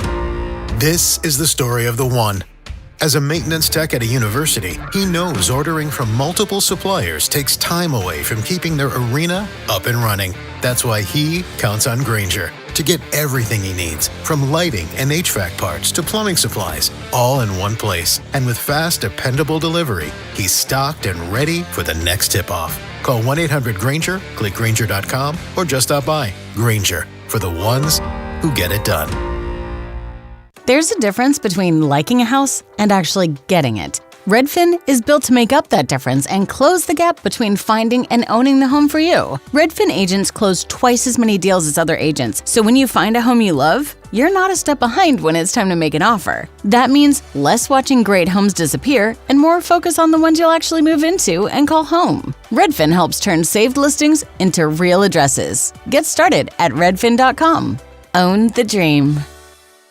Your official station to talk Yankees. The Fan, 101.9 FM, and always live on the free Odyssey app. Download it today. Oh, that's right. WFAN New York City. I'm your guy, Anthony Gallo. 888-808-1019 is the number to call, as always. It's crazy. I know this is completely off track, but and there is a little bit of breaking Islanders news I'll get into in a second. They started this Crown tournament, which is like a replacement of the NIT, I feel like, and they started it the weekend of the Final Four. Makes absolutely no sense. It's clearly just another tool to get more people to gamble. But I know Rutgers lost like Creighton the other day. It's ridiculous. But for those who care, on the Islanders front, with 4 games left in the season, the GM, shout out to my boy Waldy, who texted me about this because I would not have seen this. The Islanders GM and executive vice president announced today, I was going to pronounce his name, I don't know, Matho Darche, announced today that Patrick Raw has been relieved of his coaching responsibilities. Peter Dubois will take over as head coach of the Islanders. I thought they were in the playoffs, but I've kind of tuned out on the NHL with the Rangers being non-existent at this point. They are still in the playoff picture, so very weird. We'll get more. We'll monitor that situation as we go with that. So shout out to my guy. And I just saw Rosenberg texted me too. And let me mention him because he will be upset if I don't mention him. So shout out to both of them. 888-808-1019. Back to the calls at hand. Mike in Long Island. What's going on, Mike? Hey, Anthony. How are you, buddy? What's going on, dude? How are you? All right. I wanted to talk Yankees for a minute. Yeah. All right. I'm a Yankee fan almost 50 years. I mean, I've seen a lot. With You've the seen it Yankees. all. I wouldn't say that, but I have never been a Cashman fan. Okay. And I'm still not. And let me just say this first off. I see the potential for them to have one of the best pitching staffs they've had maybe in my lifetime. Right. Like, I see that kind of potential. Schlittler, right, absolutely. I love the Yankees. I do. How they're constructed, though, and Waste and Judge year in and year out drives me insane, Anthony. It absolutely. He's one of the best right-handed hitters I've ever seen. Right. And to be wasted, he's 34 years old now. It drives me crazy. With all that being said, I'll get to the point. They're not built correctly for the playoffs. I do not believe. I've watched this movie so many times. They will destroy pitchers in the regular season. They'll hit it. You'll have Jazz Chisholm is a perfect example. He'll be a 30-30 guy. He's a tremendous talent. When it comes to the playoffs, I would take a Nico Horner who bats 280, 290, and 20 home runs, 15 home runs, instead of Jazz who bats 239, gives me 30 home runs, and can't make contact. Mike, let me ask you this. So when you say you've seen this before, are you saying that they are all or nothing? Is that what you're getting? Without doubt. I think, listen, they are a power hitting team. I can't disagree with that, Mike. I do think that they are built a little different and that's started last year and continuing this year. I do think they do have guys that work the count. I think I know Volpe's going to be the starter at shortstop when he comes back, and it's going to piss off a lot of people. I think having a guy like Caballero in there, who is not a great hitter, but he does work the count, is a good piece. I think that a guy like Trent Grisham and Austin Wells, again, they fluctuate as hitters. They do tend to work the count.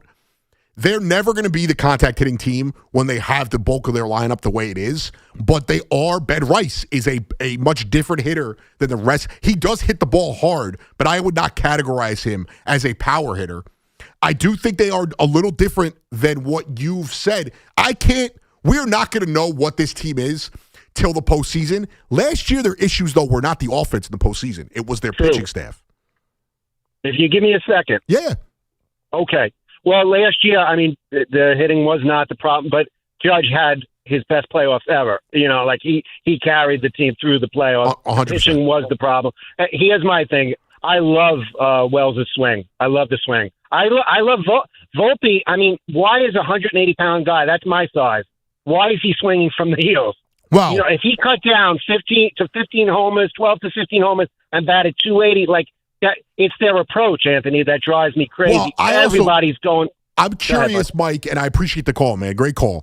I am curious, too, how many times, and I'll use Volpe as an example, but we've seen it with other guys, where, and it tends to be more of the American and the Canadian player, too. There's just obviously more of a sample size, that these guys come in and the swings are uppercut, all or nothing, launch angle, exit velo, all of that stuff is taught to them at a young age, and how hard it is to fix that without breaking a guy's swing.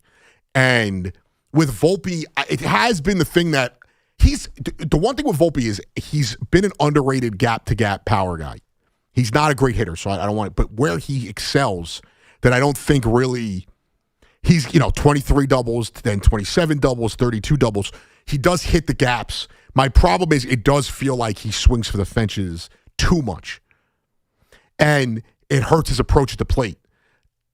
I do think that this Yankees team needs to be given the benefit of the doubt because, yes, they hit a ton of home runs. And Jazz has turned into a home run hitter. I think part of that's playing at Yankee Stadium. He is also a guy that if he gets on base, he's a demon. Like him, Caballero, Volpe. The Yankees have a lot more speed than they've ever had in the Aaron Boone era. They also have guys like, I actually like Austin Wells a lot. I don't think he's ever going to be an elite hitter. I do think he could be a serviceable, very productive bat, along with being a good defensive catcher. I think Ben Rice is also a piece that did not play for the majority. Well, I don't know if it was the majority, but was not a starting player last year at times for at least the first half of the season. And he looks like a great hitter, not just a power hitter, a great hitter. Bellinger, Judge, Stanton, they're power hitters. I guess you'll throw Jazz in there too. Paul Goldschmidt has lost a little bit of that power, even though he had a nice home run the other day. But he's a guy who's going to go up there and work 4, 5, 6, 7 pitches every at-bat. And it's similar to what we've seen with the Mets. I do think the one thing that's noticeable is everyone in that lineup, their approach has been good as far as swinging at strikes, not being overly aggressive, but not being also too tentative to swing at pitches. And it was I know a caller called in and said Alonso did this, but I don't think Alonso did that. I think Alonso swung at a lot of bad pitches, but I think Alonso was a slugger. That's what they do. With like a guy like Nimmo who would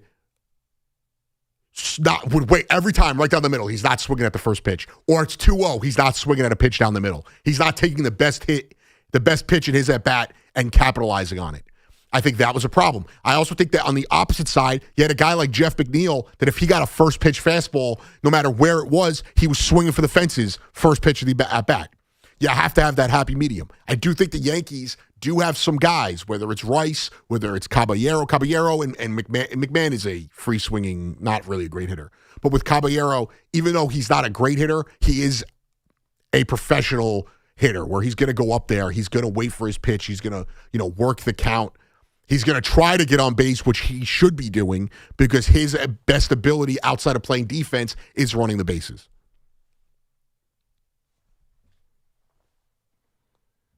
(888-808-1019) Joe, it's the caucus. What's going on, Joe? Hey, happy Easter to you, my friend. How are you? Happy Easter, bro. How are you? Very good, thank you. Been a Yankee fan all my life. 53-year-old Yankee fan. Yes, so sir. I've seen the A's, I've seen the B's, I've seen the C's. You tell me what is going to tell me this team is ready for October. Because you know and I know, over the past 9 years, and I looked this up, their postseason average, pathetic. Their strikeouts, they set records. Joe. So I will hold on one second. Hold on. I've been a fan, and for 6 months, I'm ready for them. I'm rooting. I'm watching games. They get to October, oh, God. Well, Joe, right? But that wasn't the case last year, though. Joe, last year the offense hit. What? Judge hit. No, Judge the hit. offense Ben hit. Rice and the offense Garbage. hit, though. Judge finally hit. But Joe, the offense hit. They were losing games because they were giving up 9 runs. And I can't expect the pitching staff to do that again. So it's one way or the other, Joe. You're either going to piggyback. If I tell you they hit last year in October, you're going to tell me they didn't pitch. If I tell you they've pitched in every other October before last year, you're going to tell me they didn't hit. Something's got to give. It's been 9 years. Something's got to give. Yes, and just like the Dodgers, Joe, who didn't win anything besides a COVID-shortened season, at some point it gave. And they won something. And Joe, what were they going to do to make you believe in them? Because if they brought in Kyle Tucker, let's say, and they were hitting right now, you're going to tell us, well, Kyle Tucker's never done it in the postseason, or maybe he did with the Astros. But what is Judge going to do in the postseason? It didn't matter what they did or how they started, Joe. It's the whole lineup. Joe, it doesn't matter what they do right now until October. You're not going to be happy until October, so you answered your question. That's it. They were the number 1 offense in baseball last year. One of the best pitching staffs in baseball last year. And what happened in the ALDS? But Joe, what exactly? So what am I you answer the question. Joe, answer your own question. Tell me what they need to do. I don't have an answer because I'm ready for them. I'll watch them. Joe, I'll root for them. Then what's the answer? What is going to make you believe in them? You tell me. So I should. Then in October comes. When they don't do something, we're going to go back to April and look what they did. Joe, here we go again. Joe, you're not answering my question. You asked me, what are they going to do right now to make you believe in them in October? You have to answer that because I believe in them. They'll win their 90 games, and I'm with them. They'll do everything right in the regular season. It's when they get to the postseason, they can't get over this. Well, then, Joe, you're not getting an answer until Halloween. Right? I'm sorry, dude. Okay. If that's the way you view it, I'm sorry. And great call, Joe. I appreciate it, dude. I am not a Yankee fan. Maybe that's part of the reason why I'm a little bit fairer with them. I do think Yankee fans are hard on them, which is fine. That is the organization they've built. I don't get what exactly they can do for Yankee fans. And Joe is not wrong to feel. I disagree with him. Joe is not wrong to feel the way he feels.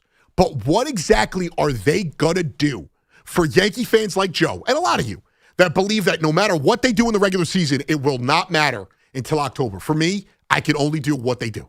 If they're playing well, I'm going to believe in them. That's it. Because at the end of the day, it is a crapshoot. The Dodgers 2 years ago were 1 inning away from being eliminated. 3 years ago, the Rangers and the Diamondbacks went to the World Series. Did they give you any reason to believe in those teams that they were going to get to the World Series? So it's one of two ways. You could take the product on the field and what they're doing and make your own decision on that. I tend to take what players do on the field. Doesn't matter what sport. If it's the regular season and that's all I got to judge off of, I'm going to judge them off of that. Because the Mets were a red-hot team, magical team in 2024. I had no belief that Pete Alonso was going to get it done, and that he got it done against the Brewers. That's it. That's all you can do. So if you are the type of fan like Joe and Secaucus is, where you just don't believe in them, no matter what success they have in the regular season, then I can't blame you for it. But I just don't. With all my sports teams, I can't operate like that. I also haven't seen a lot of winning from my teams. So maybe if I was a Yankee fan that saw 3, 5, 6, 7, whatever it is, championships, I would have a different level of viewing it. What they're doing over the last couple of regular seasons, what they've done to start this year, that's what I judge them off of. They have a healthy Stanton who looks awesome for the first time, and God knows, he's your most clutch player in the last 10 years. Judge is the best hitter on the planet. He hit in the postseason last year. He hit in the last postseason. The pitching let him down last year. I think the pitching is going to be in a better place come October this year. I think the lineup is going to be in the same position they were to win games, and we're going to go from there. And we also act like this Yankees team doesn't win playoff series. And I get it. That's not enough when you wear the pinstripes, when the 27 championships, whatever it is.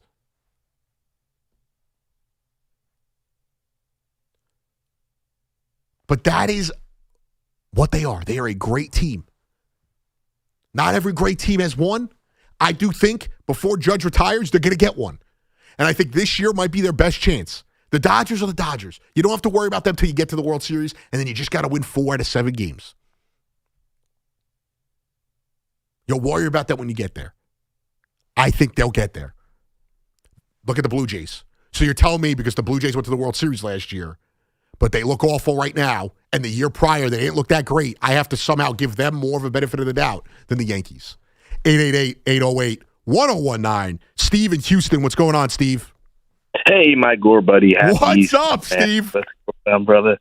I'm hoping you're doing well. You sound fired up, but, you know. I am. Well, I don't know. I everything I say today is apparently wrong. Well, we're always on the same wavelength with the Mets, so once again, we don't know how bad the Soto injury is. Right. And right now, it looks like they avoided a terrible injury. So I would be fine if we don't see him till late April, you know, maybe even early May. So we can really see, is Beatty the answer? If Vientos, let him get all the at-bats now. Benj, too. A caller called up earlier. If you're on a major league roster, you should be capable of at least playing, 2 weeks. Let's see what you got. But then here's the other question. Yeah. So I'm not a big fan of Simeon. It's nothing personal. It's just I didn't like the move. Mauricio's still kicking around in the minors, right? Right. So maybe bring him up too, because if they're not going to be part of the Mets in the future, some of these young kids, and it breaks my heart to say Beatty because I kind of like him. I'm not saying he's better than Vientos, because last night I was singing that Vientos freshness. I mean, that guy, right? Yes, but he's the best. Greg is the best. Yeah, but let's see the kids play, because listen, I need Soto in June, July. We don't need him now, so it could Steve, be one of the. I think the problem they face right now is they're going to have to make a decision on Soto, and let's say it's not serious, but he's not healthy enough to play just yet. I think they're going to have to make a decision on Soto this coming week, and they'll probably make that decision before Tuesday's game against April. If he's not on the IL by Tuesday, I think they view that he could come back this week. if he is And on I'm the IL, it may not be serious, but they're going to say, like, all right, he's not going to play this week. We need a body. If no WBC, do you think he would have had this problem? Which that's why I'm like, let him rest. Let him rest. I don't think it's a WBC thing. I think when it comes to position players, and I appreciate the call, Steve. It's a great question. Oh, my fault, Steve. I didn't realize you had another question there. But that is a great question. When it comes to the position players, I don't think the injuries, short of getting hit with a ball in the WBC, I don't think injuries are exacerbated like that. Because what if he was running the bases in spring training? I think it was, let's be honest, especially for outfielders, you're kind of not moving much if the ball's not hit to you. And he's also always looks a little tight. Last year looked great on the base path and was stealing bases. But he looks a little tight. So I don't know what it is. It could just be a step. Listen, we're also, he's getting a little older in age. He's not old, but we know how it is. It takes him a little longer to stretch out a little bit. What is he, 28, 27? I can tell you this much. I'm not too worried if they've been pretty open about this one. And what I've learned over the last few years, specifically in the Cohen era, is if they're open about an injury, it usually means they're not too worried. When we get kind of the vague answers, it's when you start to feel like with the Lindor situation. They told us they thought he was going to be ready right off the rip for opening day, and he was. So I'm not too worried about it. And I agree with Steve, though. If they have to sit him down, I'm not going to panic. I think if anything, it gives him earlier rest in the season, and it also makes them have to make a decision on some key players. Whether Beatty's playing more, whether they move in a Mauricio from the minors. Jared Young has played the outfield before, who I'm not the biggest Jared Young fan, but it is a possibility. I'm trying to see who they got on their 40-man roster that might be an outside flyer on someone they call up. The MJ Melendez is an outfielder, also backup catcher type. Nick Morabito, who he's not like a top prospect for them. I think he's in their top 15, if I'm correct. But he is a guy who got some, what I think is a positive when it comes to the WBC that a lot of you don't like is these young players that do get to play. He's 12th.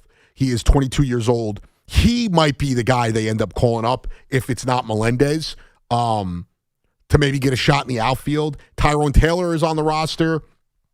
Roddy Mauricio is the only infielder that is on their 40-man right now that I think would have a shot to being called up. So I'm trying to see if there's anybody else that I'm forgetting. No. So I'm thinking it's probably going to be either MJ Melendez or Mauricio. I probably would lean more towards Melendez. He's a lefty. He plays the outfield. They probably don't care about his service time, his option, since he was a spring training free agent coming from Kansas City. So I think that is where they go if they had to put Soto on the IL. I don't think Polanco's going on the IL because he's been playing through the injury. If they were to put Polanco on the IL, it would be Mauricio then, because you have Vientos and Beatty who could play first base, and Mauricio is another infielder, another bat type. I haven't given up on Mauricio. I thought he was going to be more of an option earlier in the season, but they went with Jared Young instead. Mike in Brooklyn, what's going on, Mike? Hey, Gallo. Happy Easter, brother, man. Happy Easter, dude. How are you? Good, man. Listen, a couple of questions. First of all, Paulie better not call you, tell you you're going to pop a corkscrew over there. You're going to start yelling at him. But well, it's not two things. It's not. Listen, no. I think I've been fair. I haven't been overly positive. I haven't been overly negative. If you say something stupid, I got to push back on it. That's it. Of course. First thing, so just a Yankee point and then a Met point. The Yankee point, the guy was just called a couple calls ago. Dude, like I would, as a Met fan, I would love to have Cashman because he's been doing what we haven't had, where they make the playoffs every year. At least they're in the hunt, and then they get into the playoffs, and then whether they win or lose, that's up to the team. But yeah, some years it's been the hitting. Last year it happened to be the pitching, but I think this year they set themselves up with that pitching staff to be fantastic. They're gonna have if Cole and Rodon come back healthy, they're going to have a awesome pitching. And I also think they're deeper offensively, and they're a more versatile offense than people give them credit for. And they are going to get a guy like Osvaldo Cabrera, which off the bench is kind of that is a guy who's going to give you something. I don't know what Volpe is going to be. It's tough for me to justify Volpe in any way, but I do think they're a little different than they had been in the past offensively, and you're right about the pitching. But, okay, and then as far as the Mets. Right. So, listen, I think Holmes has been fantastic. I was worried about him this year because I thought he pitched a lot of innings last year, and then I was worried about him maybe getting hurt. But I'm also shocked at, and Mike, I was also worried, and I think what happened was he pitched that game at the end of the season and was fantastic, and then came back this year and he looked good in the WBC, but he's looked good in his first 2 starts. I was very worried about his innings, but maybe he's an anomaly. Maybe he's a throwback where it doesn't matter how many innings he's throwing. I hope so. And then Peralta, to me, I said, I was never totally entrenched or enthused. You liked him, you didn't love him. So he is what he is. McLean, I really like McLean's stuff, but I think he's got, I don't know if you, I watch every one of it, every pitch. I love him as a pitcher, but you know what? To me, he's more of a thrower right now. I think he's got to learn to pitch more because if you look, he cannot control that breaking ball. So it's like the pitcher over the plate. So he's always got these high counts, 3 and 2s, 3s and 2s, 3s and 2s, and he's out by the 5th inning. And starting to get burnt out. Yeah, he's really got. If he learns how to pitch, I think he could really be a complete stud. I'm curious how much of that is him and how much of that is just the nature of how they teach these guys to pitch. I do think the higher strikeout guys, and we see it a lot today, they never make it deep into the games because they are looking to strike out every batter. Obviously, we grew up watching 2 different generations, but we also both watched guys, whether I was growing up, there were guys who were trying to get you out. They weren't trying to strike you out. So whether it was a Johan or Pedro would strike out, they would pitch into the situation they were in. I do think today, and it's why a guy like Dylan Cease, in my opinion, gets so overvalued because he strikes out so many guys, but he's got a 4 ERA. And I do think Nolan McLean is another one of these guys who high strike. I think it's tough for me to sit there and be like, I don't know. So it's a fair point. I did look at it the other night where I was like, man, I felt like he was at 80 pitches and he was closer to 100. And I know. And just the one thing with that this year is that the problem the only problem that I see with them is going to be that it's going to be like last year where these guys are pitching into the 4th and 5th, or maybe a little over the 5th. We got the outing last night from Clay Holmes. But if they keep doing that, they're going to keep going to the bullpen, and we're going to burn the bullpen out. People are going to get hurt. That's the only issue I really have with them. But I always love talking to Gallo. Thanks for the time. I appreciate you, dude. Have a great holiday, dude. I appreciate you, Mike. Mike isn't wrong there. It is tough because you don't see it with Cam Schlittler as much, but even with Paul Skeens, he's got a high count going into the 5th inning. I do think with the 5th inning, the pitching till the 5th inning stuff, I think if the Mets are getting 5 innings a start out of guys, you take it. You just do. So I'm not too concerned about that. It's more like the Peterson start. Last year, we'd see the Mets force Peterson out there for an 8th inning, when they were up 8 runs. And I get you're not trying to burn somebody out, but I'm like, all right, why don't you save some of his pitches here? But then the other night, when he finally starts to get going and he starts to look better, they take him out of the game. And I would have liked to see him finish that 5th inning. They were kind of going to lose that game no matter what. I would have liked to see them finish that 5th inning. They did go to Minaya, and he gave up 3 runs in the 1st inning. I thought he was pretty good after that. I know the 3rd inning was not great, but I was not as ready to pull him in that inning. Also because I guess Minaya has given them Minaya and Dickie Lovelady have given them a little bit of leeway where they can overextend the bullpen right now because they're not caring. It is messed up when you look at the game right now, but Dickie Lovelady is just an arm right now to them that they're going to blow out and then send down, and he's going to end up with the Marlins or something. But I've liked what I've seen. Actually, Peterson was the one guy who disappointed me the most. Peralta, I guess because I trust that he's going to bounce back and be an ace type. He hasn't been great. And, Lindor's defense in that 1st inning didn't help, ate away at some outs or pitches. But we will see how that goes as we continue the season. We got a lot more to get into. I got you for another, a little under 2 hours until 3:20 Nets pregame. The Yankees are in a rain delay right now, and we'll figure out when they will join us or if we're in the game yet. But I'm on the FM dial all the way till 3:20. Anthony Gallo on the Fan. Back after this. It's the Nets and Wizards. 3:30 this afternoon. Going to the rim, and he slams him with the left hand. The home of Brooklyn Nets basketball is the Fan. 101.9 FM and always live on the iHeartRadio, TuneIn, and Odyssey apps. Looking for the lowest price on Continental tires? Go to Town Fair Tire and get the guaranteed lowest price on any Continental tire you choose. Plus, Town Fair Tire gives you the most free services for life. That's more free services than any other tire dealer. For the guaranteed lowest price and the most free services for life on your Continental tires, nobody beats a Town Fair Tire deal. Nobody. Name brands at discount prices. Town Fair Tire.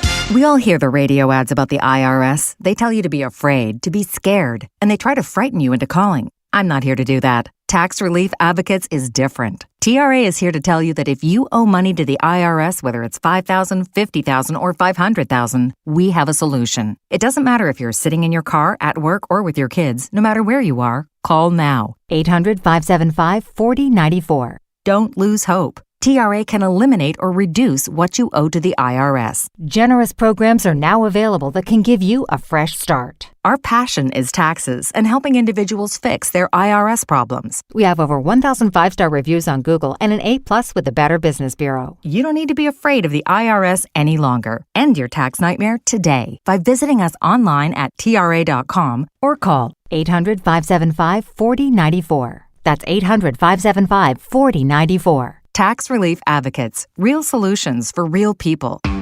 T-Mobile has an exclusive bundle for customers 55 and up. I'm Sarah Bowl. Yeah, I'm Frank Bowl. A reliable network is key for us. And with T-Mobile, it's been wonderful. And going to the 55 plus plan saved us so much money. A lot. And that's important. Trying to keep costs down. The home internet's been perfect. It's fast, it's quick. The setup was so easy, it took less than 15 minutes. It was like, ta-da! If you want simplicity, coverage, reliability, you want the whole package, T-Mobile has it. Right now, T-Mobile customers 55 and up can get 2 phone lines on America's best network, plus America's fastest 5G home internet for just $30 each. $30 per month each line with autopay plus taxes and fees. Minimum age 55. Pricing for home internet rely on 2 lines of Essentials Choice 55. $35 connection charge per line required. Best mobile network and fastest 5G home internet based on analysis by Ookla of Speed Test Intelligence Data 2H 2025. All rights reserved. March matchups are down to 1 game. Trade the championship in all 50 states with Kalshi. On Kalshi, you're trading against peers in a live market. As the odds move, you can buy in and out of your position all game. Download the Kalshi app. Use code FAN to get $10 when you trade 10. Kalshi. Trade on anything. This is Joe Cordell of Cordell & Cordell. Cordell & Cordell is the largest family law firm in the country with over 35 years of helping clients navigate divorce. If you or someone you care about is facing a family law issue, let us set up a 1-hour Cordell Consult. The Cordell Consult is a meeting with a local attorney who will give you clear guidance about your options, whether it's a separation, a postnuptial agreement, divorce, or custody. CordellCordell.com. 866-323-7529. 250 Pele, Saddlebrook. Diana Magala, licensed in New York and New Jersey. Joseph Cordell, licensed in Missouri and Illinois only. At LendSeek, we know running a business takes heart, hustle, and sometimes a little help. That's why we stand with you with our exclusive AI lending platform, connecting you to over 100 funders. If you've been in business for at least 2 years with a minimum annual revenue of $500,000, you can get up to $1 million in funding in as fast as 24 hours. No collateral, no prepayment penalties, no red tape. Apply today with no cost or obligation at lendseek.com. That's LENDSEEK.com. Hey, it's Tiki Barber. Looking for a great deal to stay connected? Now, for a limited time, new Verizon mobile and home customers can get Fios and a line of mobile for just $69.99 a month with AutoPay. Get Fios 300 megabit per second for $20 a month and unlimited welcome for $50 a month plus taxes and fees when you bring your own phone. Visit a Verizon store today to learn more and switch. For new Fios, internet, and mobile customers, discounts applied over 36 months. Mobile and home discount enrollment required. Additional terms apply. In times of congestion, unlimited 5G and 4G LTE may be temporarily slower than other traffic. Domestic data roaming at 2G speeds. Your official home to talk New York sports is WFAN. Call us anytime at 888-808-1019. The Fan, 1019 FM, and always live on the free Odyssey app. On the FM dial or the stream or YouTube, we continue business as always. I'll get you an update. I don't know how long the delay is going to be. I've heard 3 hours. The Marlins scratch Chris Paddock, and we'll use Pete Fairbanks as an opener when that goes. Don't take that 3 hours as legit. I'm going to get you a little bit more of a update on that in a second. I'm scrubbing through X as we speak to see what's up with that. But if Paddock's getting scratched, that means it's probably going to be a lengthy delay.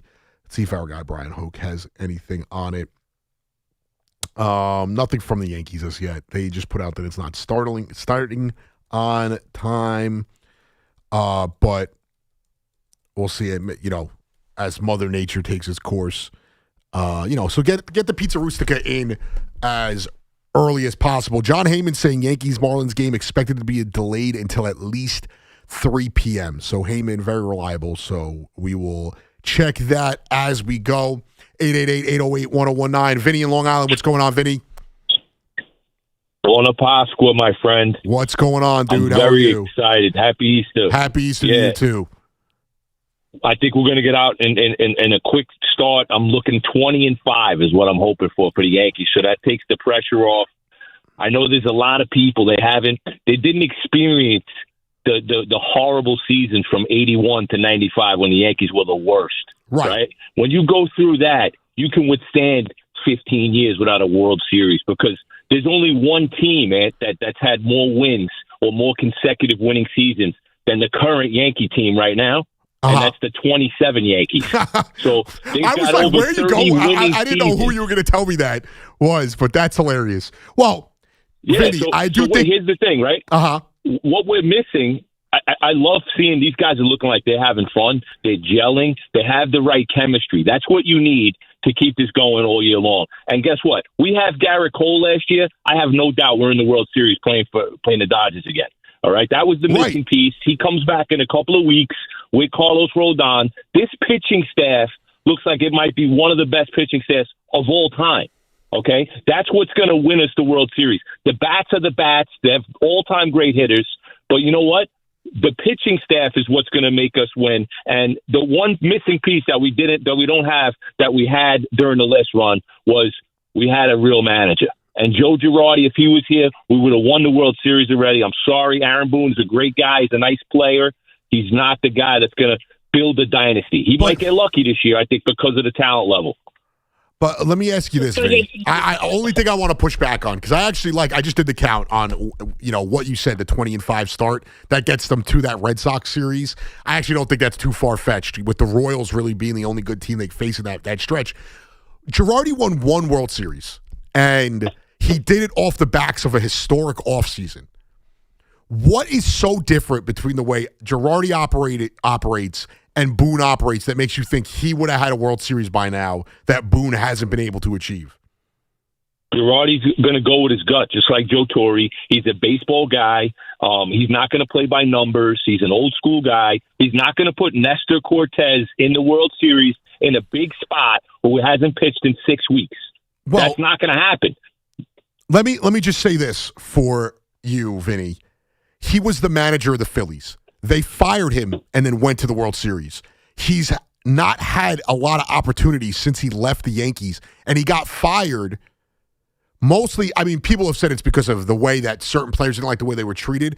He got fired for trusting his gut too much. I don't think it's an Aaron Boone problem. I think that it's just the nature of the beast. Dave Roberts never trusts his gut. He's got 2 World Series. I might agree with you on the fact that he was a gritty guy, and there's a new generation of people, forget about baseball players, that don't like to be talked down to. And you know what? I'll take the guys from the 60s, the 70s, the 80s, because they were tougher, they played through injuries, they didn't sit out, but Vinny, they made less money.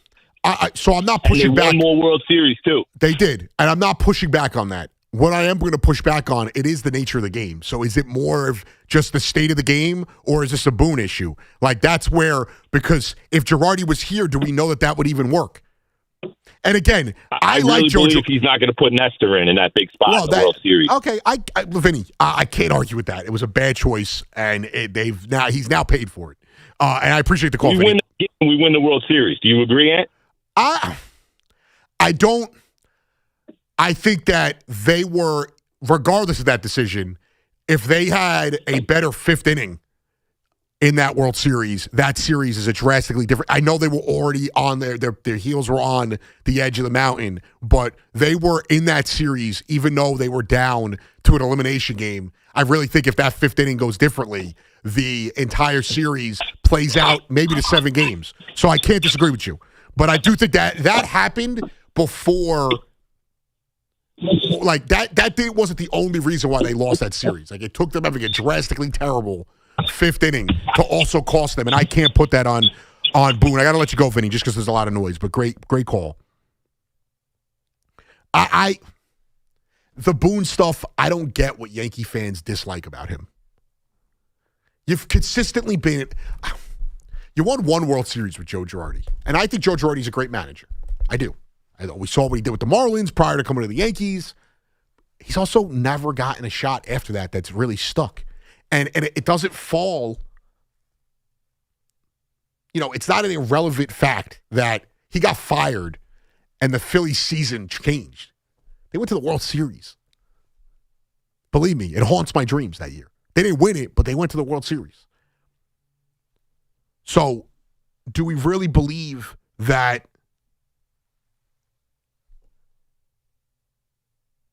it's all on Boone? Like, did Boone make Judge drop that ball? Like, was Boone the reason why the starting pitching imploded last year? Did Boone put the buzzers in the clubhouse of the Astros or on whatever it was? Was he banging the trash cans? Like, I know it sounds like I'm making excuses. I think Boone's a great manager. It's so funny.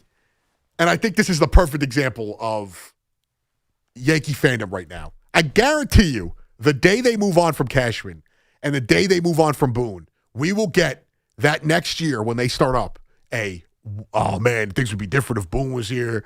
We should have never got rid of Cashman, blah, blah, blah. It'll happen. It always does happen. I like Aaron Boone. I think he's a really good manager. I think he is the prototypical modern major league manager. And I don't think that he was unfair in what Vinny was not being unfair in the way he was talking about the entire makeup of the Yankees. I thought he was pretty positive. I think it was towards the end of the year, he, doesn't trust Boone. That's it. But I don't think it's a roster thing. And again, Yankee fans are going to nitpick this every single way they can. 888-808-1019. Pete in Jersey City. What's going on, Pete? Hey, what's up, man? How you doing? I'm good. How are you doing? Not bad. I'm with you, man. I don't think you're making excuses.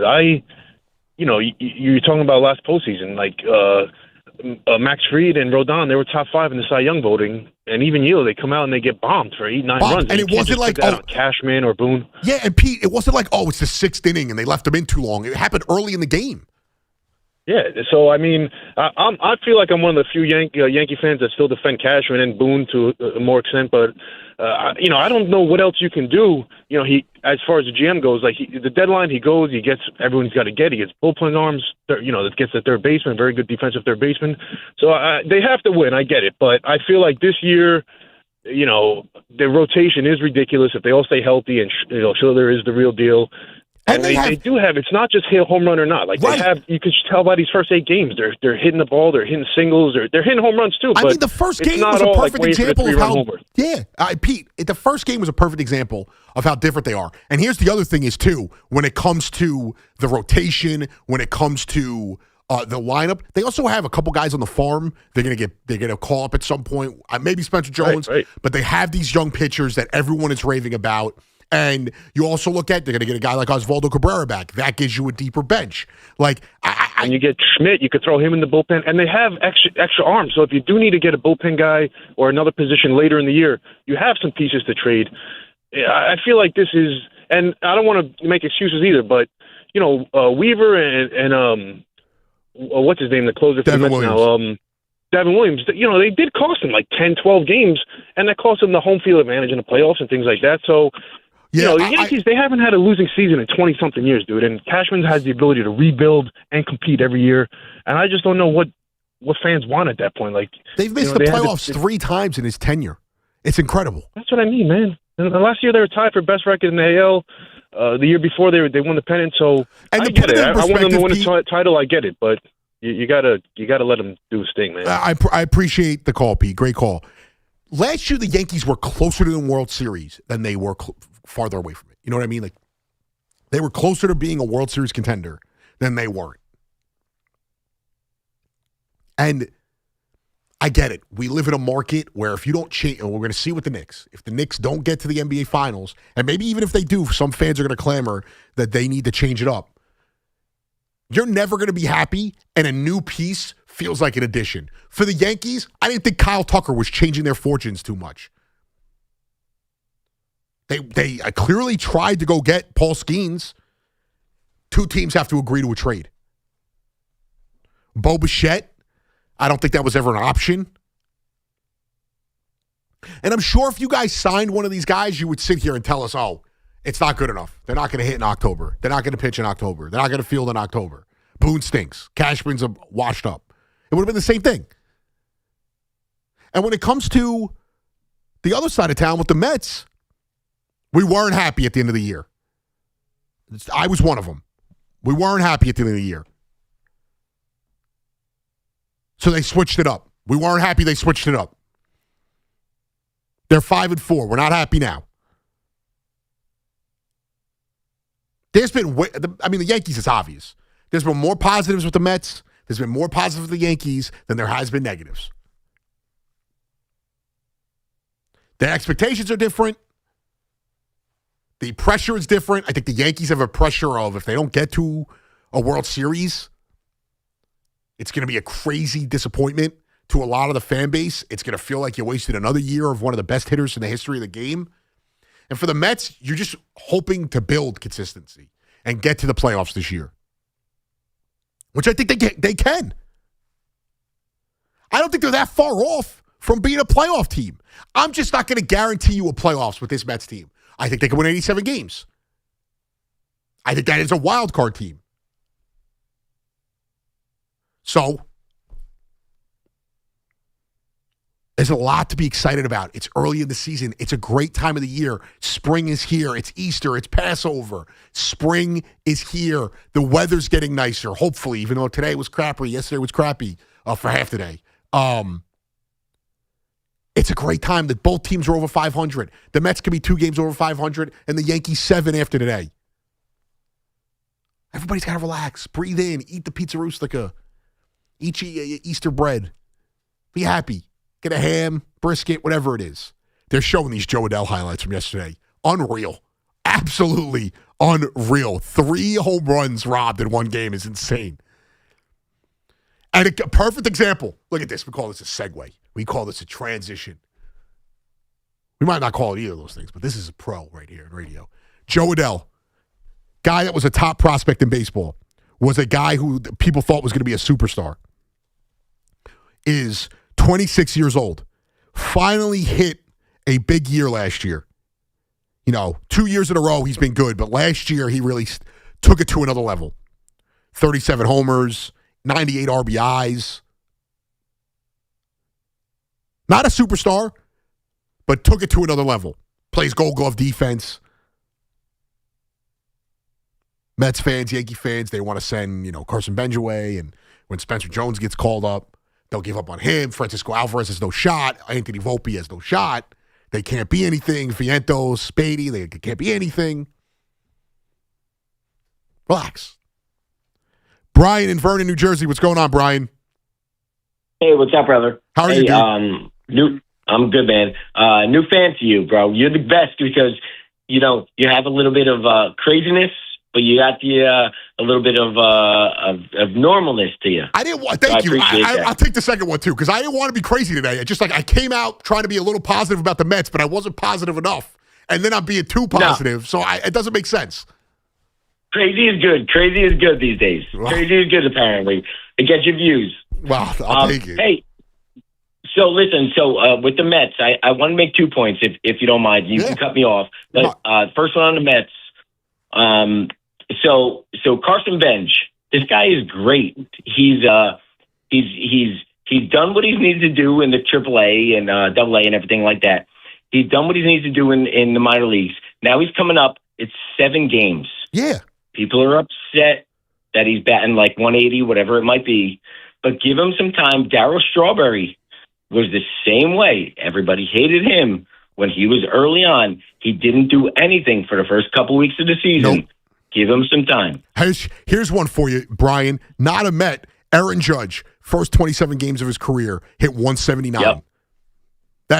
Yep. We got to give these guys a chance. We got to give them a chance to develop. You do. And I'm not a Yankee hater. I'm more of a Jets hater because I'm a Giants fan. All right. But you do got to give these guys a chance. He's proved what he's doing. I think he's made his impact, so he deserves to stay. Yeah. And let's give him a little bit of time. I also think that, don't we want these guys to figure it out in the bigs? Like, he's dealing with adversity. You're a Major League Baseball player. You fail. Now it's more 8/10 of the time, but you fail 7/10 of the time, and you're a Hall of Famer. Don't we want to give this guy a chance to prove he could figure it out in the big leagues? We should. The problem is all these people playing MLB 2026, the video game, and if you don't hit, I'm going to get rid of you. I think that's a big thing. But I think, and also someone else talked about David Peterson. Peterson, he crushed it for 6 months in last year. So he had 2 bad months. Let's give this guy a chance. Yeah, I believe in Peterson. I don't think he's a star. I don't think he's a bad pitcher. I think he is what he is. He's a 3, he's a 4 pitcher. He's an innings eater. I think that the majority of his career has been more good than bad. I mean, in 2022, he was really good. He got hurt, couldn't bounce back after the injury. I thought last year he was really good, and I think he ran out of steam. I don't think he's an ace like he was at times last year. I don't think he's a bum. I think he's a good pitcher. I think the problem with the Mets when it comes to their rotation is they have to get something out of Senga and or Minaya. That's the big keys here. They have to get something out of those two. Senga has to give us 25-plus starts and pitch, because when he pitches and he's healthy, he's great, but he's got to pitch.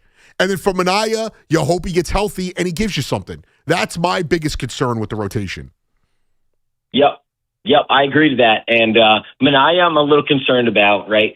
Could he be a great long-term starter? If he agrees to it, maybe. I forget the guy off the top of my head who was the long-termer for the Mets. But, there's been pitchers who have made their craft, being a long-term reliever. That's something you can do. Nowadays, it seems like the closers are getting paid, the starters are getting paid, but the long-term reliever, I think that's coming up. I think that's important. I also think that, and I've thought about the other day, it's a great call, Brian, and we got to get to a break. I appreciate the call, dude. I'm going to use, there's one guy who comes to mind that was an underrated player on 06 team, the Darren Olivers of the world, who could give you 3 innings, 2 or 3 times a week. Here's another thing to think about. If Minaya pitches well, but he clearly can't go more than 2 or 3 innings in the bullpen, he could also be an option for somebody who could give you something maybe later in a game. Williams struggles or Weaver struggles, or both of them have pitched too much, he could be an added option. We all loved what Jose Budo gave to them when he was coming out of the pen, giving you multiple innings, and then it just looked like the playoffs were a little too much for him. Minaya could be a piece there. I don't need him to be an ace. I don't need him to be the best starter in the world. I just need to get something out of him, whether it's in the bullpen or in the rotation. I need to get something out of him. I do think the Mets are using this as a way to benefit from Minaya, but also stretch him out and not push him to throw 5 innings right away and ease him into that as he's still injured. I don't think he's ever going to be healthy again. Tanaka was the one guy I think I've ever seen who got hurt and was able to pitch with a serious injury and be really effective. But that's not everybody. So we wait and see with that. I'm encouraged by what I've seen from Minaya out of the pen. It hasn't been pretty, but I'm encouraged by it. I also like the thought of it's a 5-4 game or it's a 5-3 game, and the starter just clearly doesn't have it, and he gets out of the fourth inning. Now you got a guy who could get you to the seventh inning, and Minaya, fifth, sixth, seventh inning, or give you a fifth and a sixth inning and get you to the bullpen and doesn't burn out that bullpen as much and is kind of a holdover on certain days. So I do think there are some positives to what he does. 888-808-1019. The Yankees are still in a rain delay. We'll continue the baseball conversation. We'll get into the Knicks. All of that right here on The Fan. The home of Yankees radio is WFAN, WFAN-FM, WFAN-FM HD1 New York, and Odyssey Sports Station. Things are really heating up in the tournament, and FanDuel is giving all customers a profit boost every single game day leading up to the big championship game. Build a same-game parlay for a shot at an even bigger payout, or try live betting and jump in after the tip-off. Best of all, with FanDuel, you get paid instantly when you win. Just visit FanDuel.com/New York to get started. That's FanDuel.com/New York to claim your first profit boost and keep the action going from now till the big championship. FanDuel, play your game. We all love the app around here. It is safe and secure and has all the betting markets you could want. So don't miss FanDuel giving all customers a profit boost every single game day leading up to the big championship game. FanDuel Sportsbook is the official sportsbook of WFAN. 21 and over and physically present in New York. Opt-in required. Bonus issues non-withdrawable profit boost tokens. Restrictions apply, including any token expiration and max wager amount. See terms at sportsbook.fanduel.com. For help with the gambling problem, call 877-8-HOPE-NY or text HOPE-NY 467-369. Texting and driving? Big risk, big consequences. You risk traffic tickets, fines, and if you crash and injure someone, you could even go to prison. Pay attention or pay the price. Brought to you by the New Jersey Division of Highway Traffic Safety. There's a difference between liking a house and actually getting it. Redfin is built to make up that difference and close the gap between finding and owning the home for you. Redfin agents close twice as many deals as other agents, so when you find a home you love, you're not a step behind when it's time to make an offer. That means less watching great homes disappear and more focus on the ones you'll actually move into and call home. Redfin helps turn saved listings into real addresses. Get started at redfin.com. Own the dream. Springfest is happening now at Lowe's. Keep the spotlight on your yard with Stay Green Premium 2 cubic foot mulch, 5 bags for $10.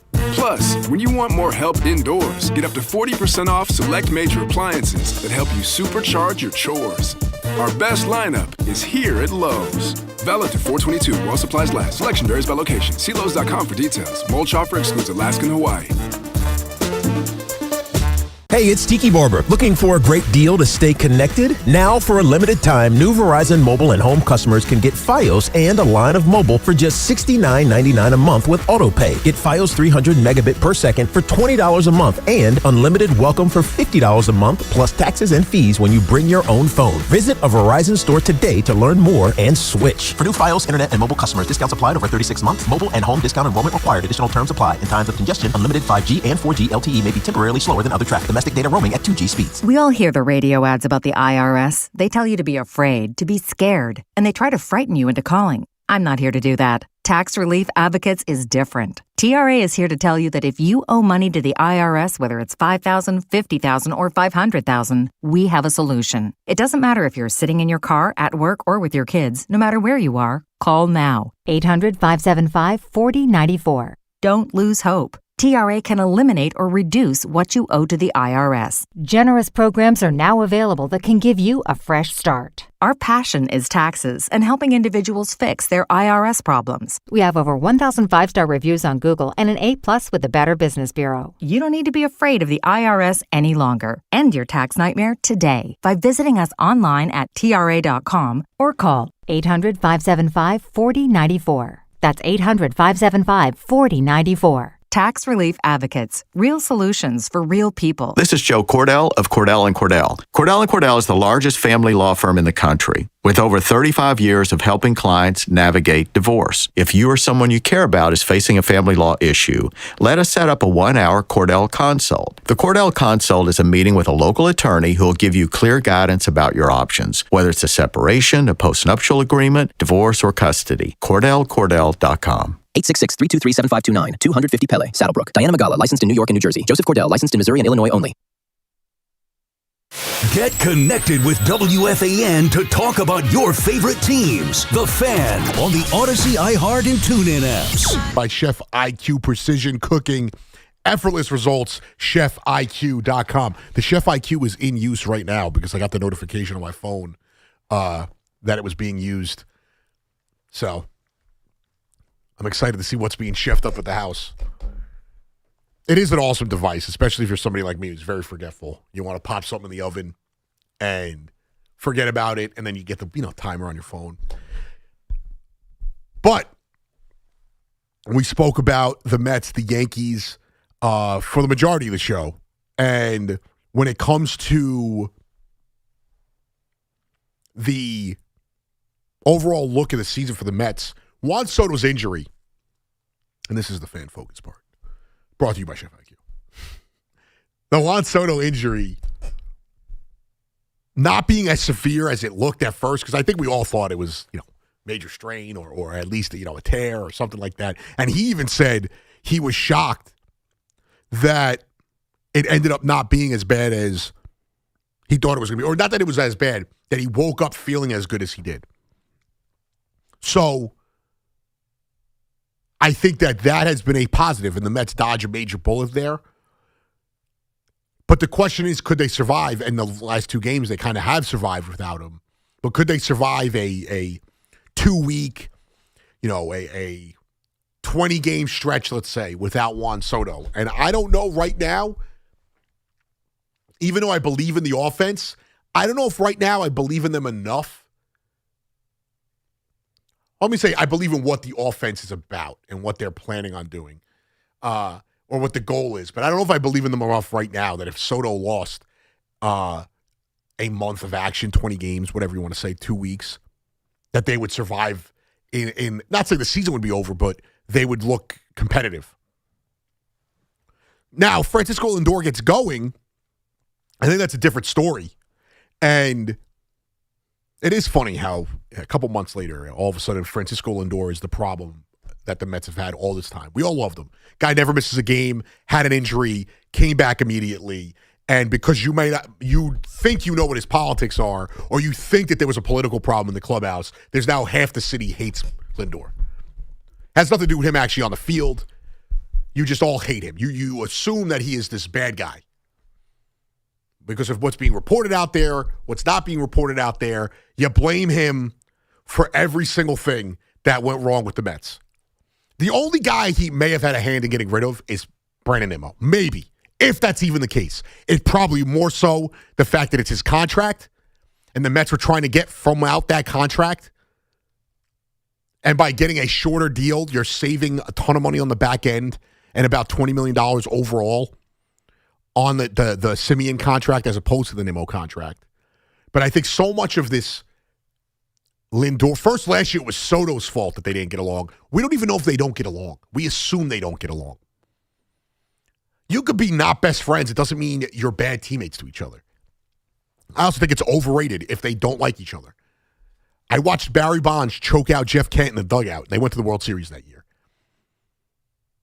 How many times, why am I drawing a blank right now? Reggie Jackson, and why am I drawing a blank on who the manager was? It's a bad job by me. The 70s, Bronx is burning, all that. They hated each other. They won World Series together. It's going to kill me right now. Give me a second as I look it up. I know there's people screaming at their radios right now with the Billy Martin. There we go. Nailed it. I found it. They hated each other. How many times? It's not like Jordan and Pippen were best friends. Shaq and Kobe, not best friends, notably. Able to get it done. How many times have we seen, quarterback and wide receiver that don't get along win a Super Bowl together, not a World Series. It'd be impressive if they did. It's overrated. But I don't even know if that is truly what happened. And so many of you believe everything that's written. Also, we all demand these guys hold their teammates accountable. And the one beef that I think we can confirm was Lindor and McNeil. And every report tells you McNeil, terrible attitude, doesn't take criticism well. And he got called out by Lindor, and he didn't like it. Yankee fans beg for Aaron Judge supposedly does do that, but Yankee fans beg for Aaron Judge to do that. We beg for these guys to be leaders. We hated Carmelo Anthony because he was a silent leader. But now all of a sudden, all the snowflake crowd, the crowd that calls everyone snowflakes, the guys holding somebody accountable, but you don't like them because of something that doesn't have to do with baseball. But if the shoe was on the other foot, you don't care. He's one of the best shortstops in baseball, maybe the best shortstop in baseball. That's all I care about. As sad as it sounds, it's all I care about. Get the job done. Guy plays every day. Him and Pete Alonso, the one thing, even when they struggled, they played every day. And he's not the reason why Pete was gone. You know why Pete was gone? He had a chance to take a contract 3.5, 4 years ago. He didn't take it. He had a chance to take a contract last offseason. They said no. Then when no one wanted to sign him and he came back, the Mets offered him the deal they offered him. And guess what? He bet on himself this year. Good for him. That's the only reason why he's not here. Stearns also didn't seem like the biggest fan of what Pete Alonso was as a ball player. We could disagree on Stearns' approach. That's one thing. I defended Stearns a lot. That's one thing I don't like from him. I thought Pete should have been back.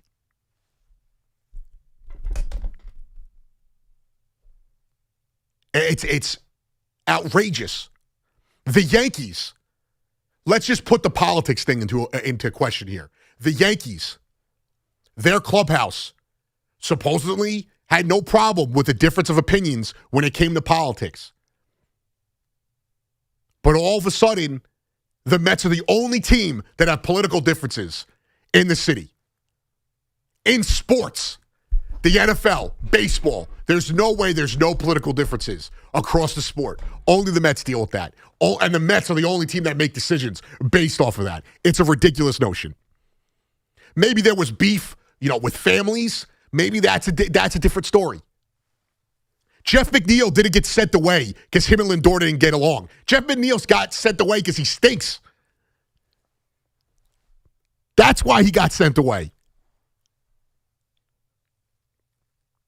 I care about what these guys do on the field. And I hate to break it to you. A lot of you were fed up with Nimmo. I tended to like Nimmo. I thought he was a good player. I didn't think he was an all-star. I didn't think he was a great player. A lot of you tended to be fed up with Nimmo. And now all of us, again, this goes back to my other point when I was talking about Yankee fans and Boone. Now he's gone and you all wanted him back. And it's Lindor's fault he's gone.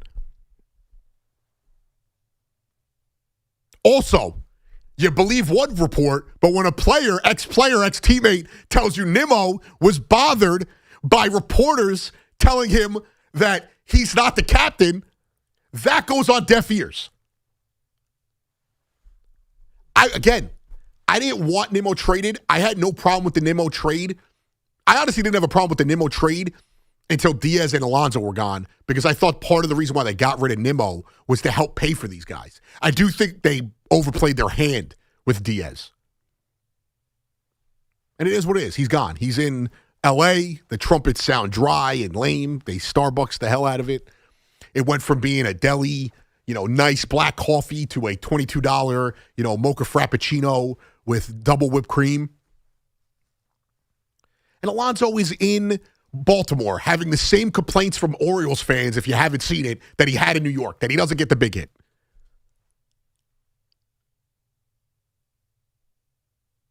But somehow this is all Lindor's fault. Was he also the reason why Diaz is not here?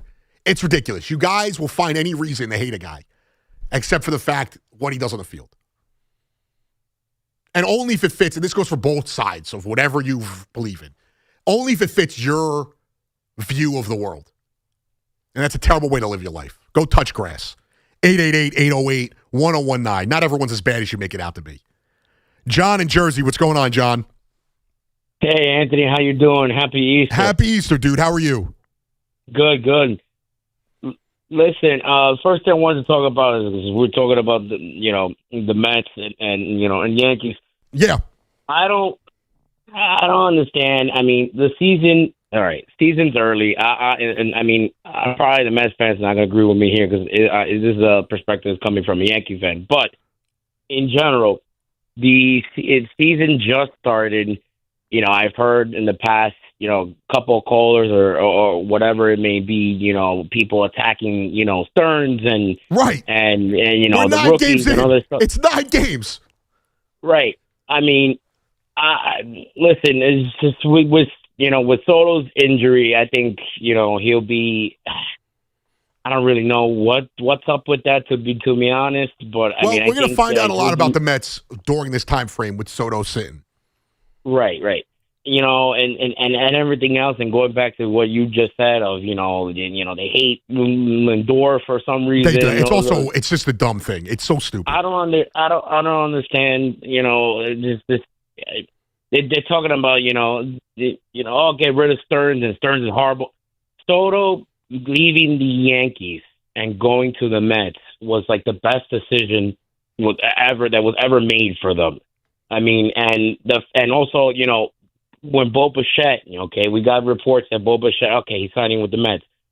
When I saw that, I said, you guys have a tremendous shot. Besides the fact that, you also, you had to play with the Phillies and the Braves and the Right. Here's division. an added fact to the Bo Bichette thing. It also hurt the Phillies because he was going to be a Philly. And their fans lost their mind. He's going to get booed so loud when they go to Philly because he decided at the last moment to sign with the Mets. So it's not only a benefit of the Mets, it also hurt the Phillies. Right. And then going with this thing, and also all the rookies, they suck, was it Carson Bench, right? We're talking about. Right. I mean, Let's go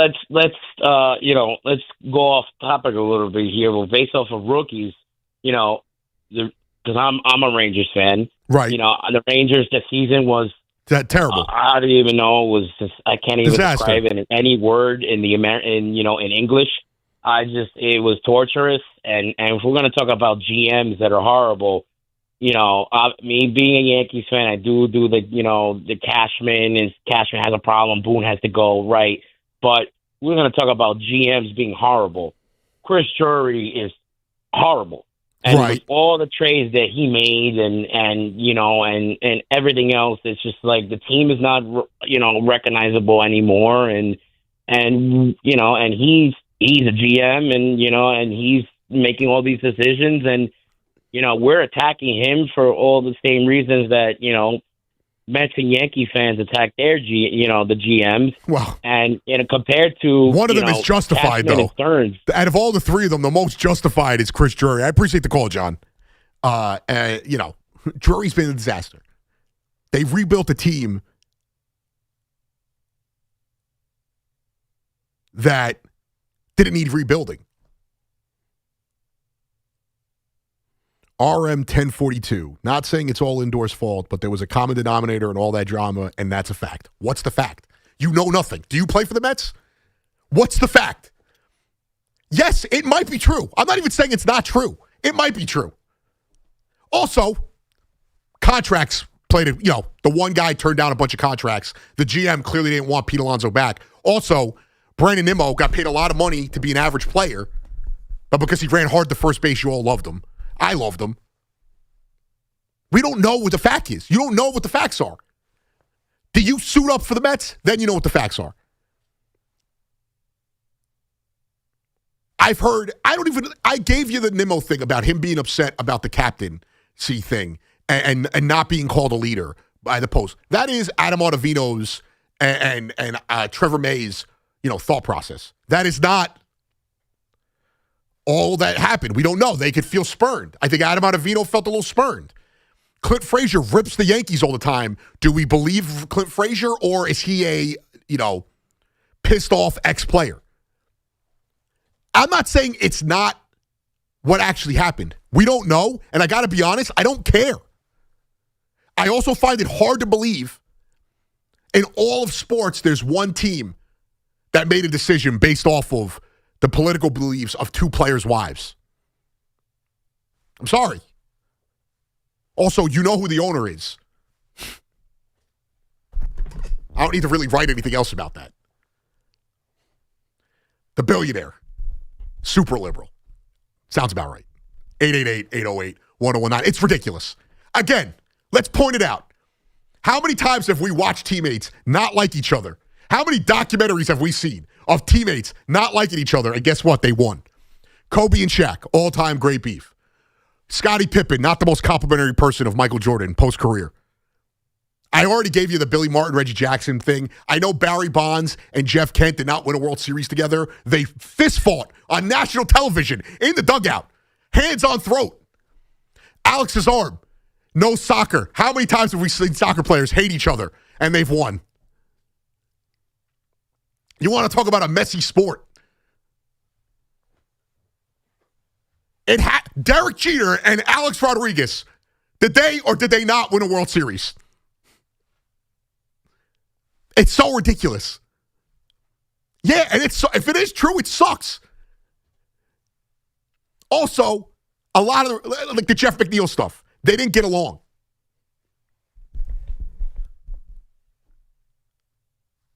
But he also wasn't a good player. He gave you nothing. And we've seen it on the field. How many times did he act like a child, a petulant child, throwing his helmet, smashing his bat? And the one guy that can't take criticism clearly. But we all loved Lindor until Brandon Nimmo is where you draw the line. That's where we draw the line. The guy had an injury that keeps players out months. He came back in a month and was ready for opening day. He plays every day. Again, I'll say it again. The thing that we love the most about Alonso and Lindor, yes, the stats, all that, they were out there every day. That's it. We went from hating the way Soto ruined the clubhouse, and now, but no, it was Lindor that ruined it. The guy who shows up early to spring training, all the young players gravitate to him. And this goes for Soto, too. He's been nothing but a good teammate.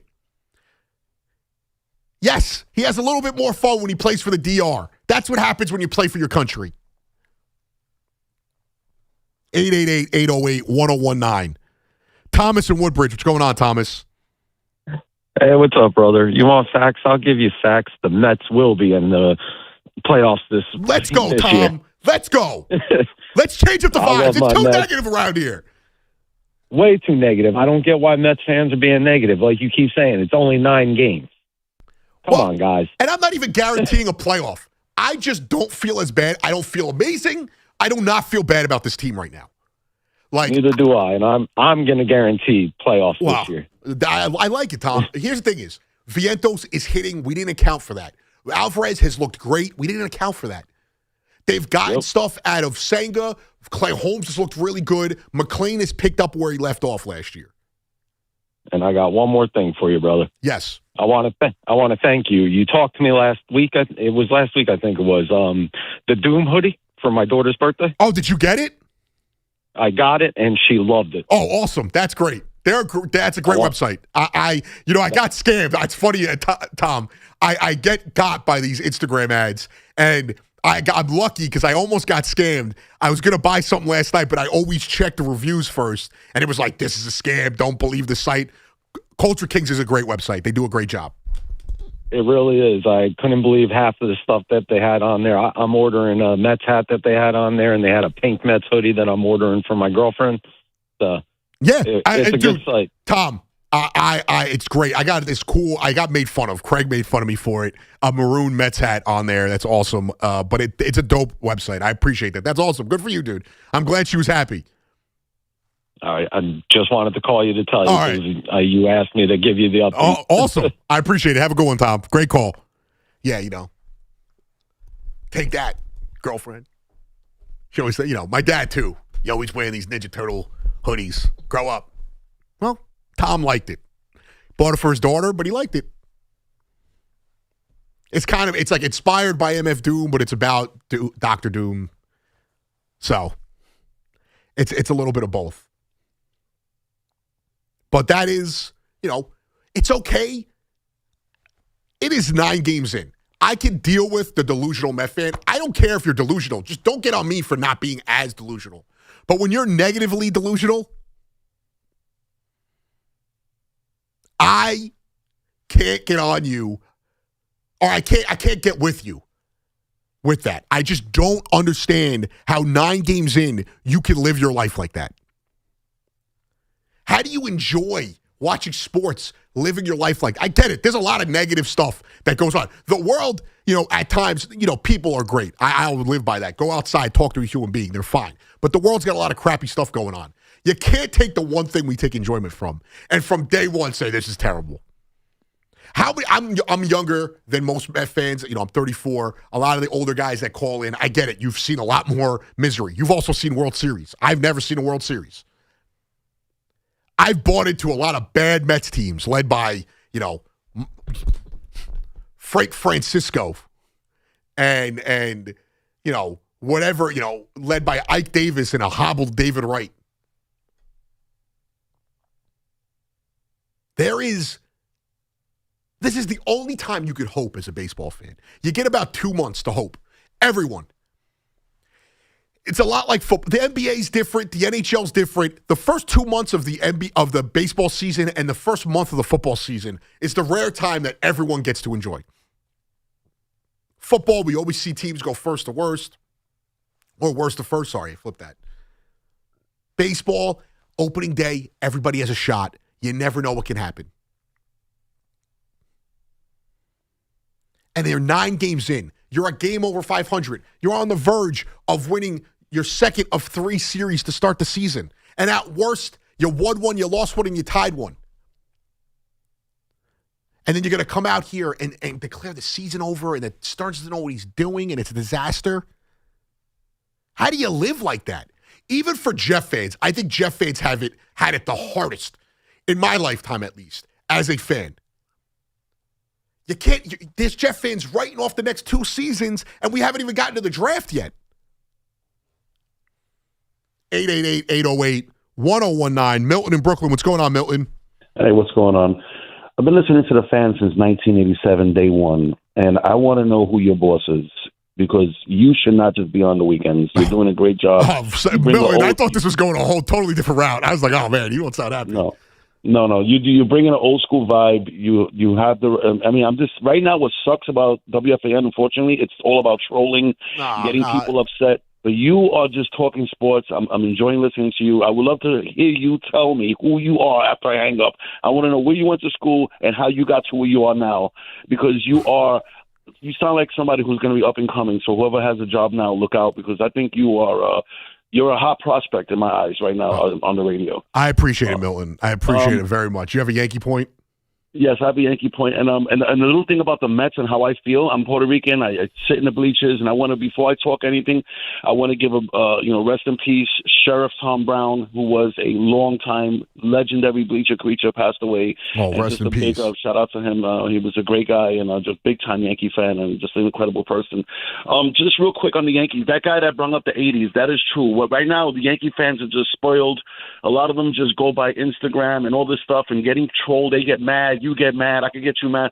They didn't go through the 80s. They didn't go through not seeing. Imagine these fans right now today going 15 years without seeing a playoff game, which is what I did. I waited all the way for like 13, 14 years to see one playoff game. Mattingly punches the floor. I'm crying out like a baby. Now you get to the World Series and you guys are crying and bitching. The fact is, this is a great organization that keeps us happy by always having a chance to win. That's what you got to ask for. Yes, I want to win the World Series like everybody does. It's not easy. Back in the day, you were able to buy 5 free agents and spend all the money because Steinbrenner did it and buy these championships and stuff like that. It made it a little easier. Not that it was super easy, but made it a little easier.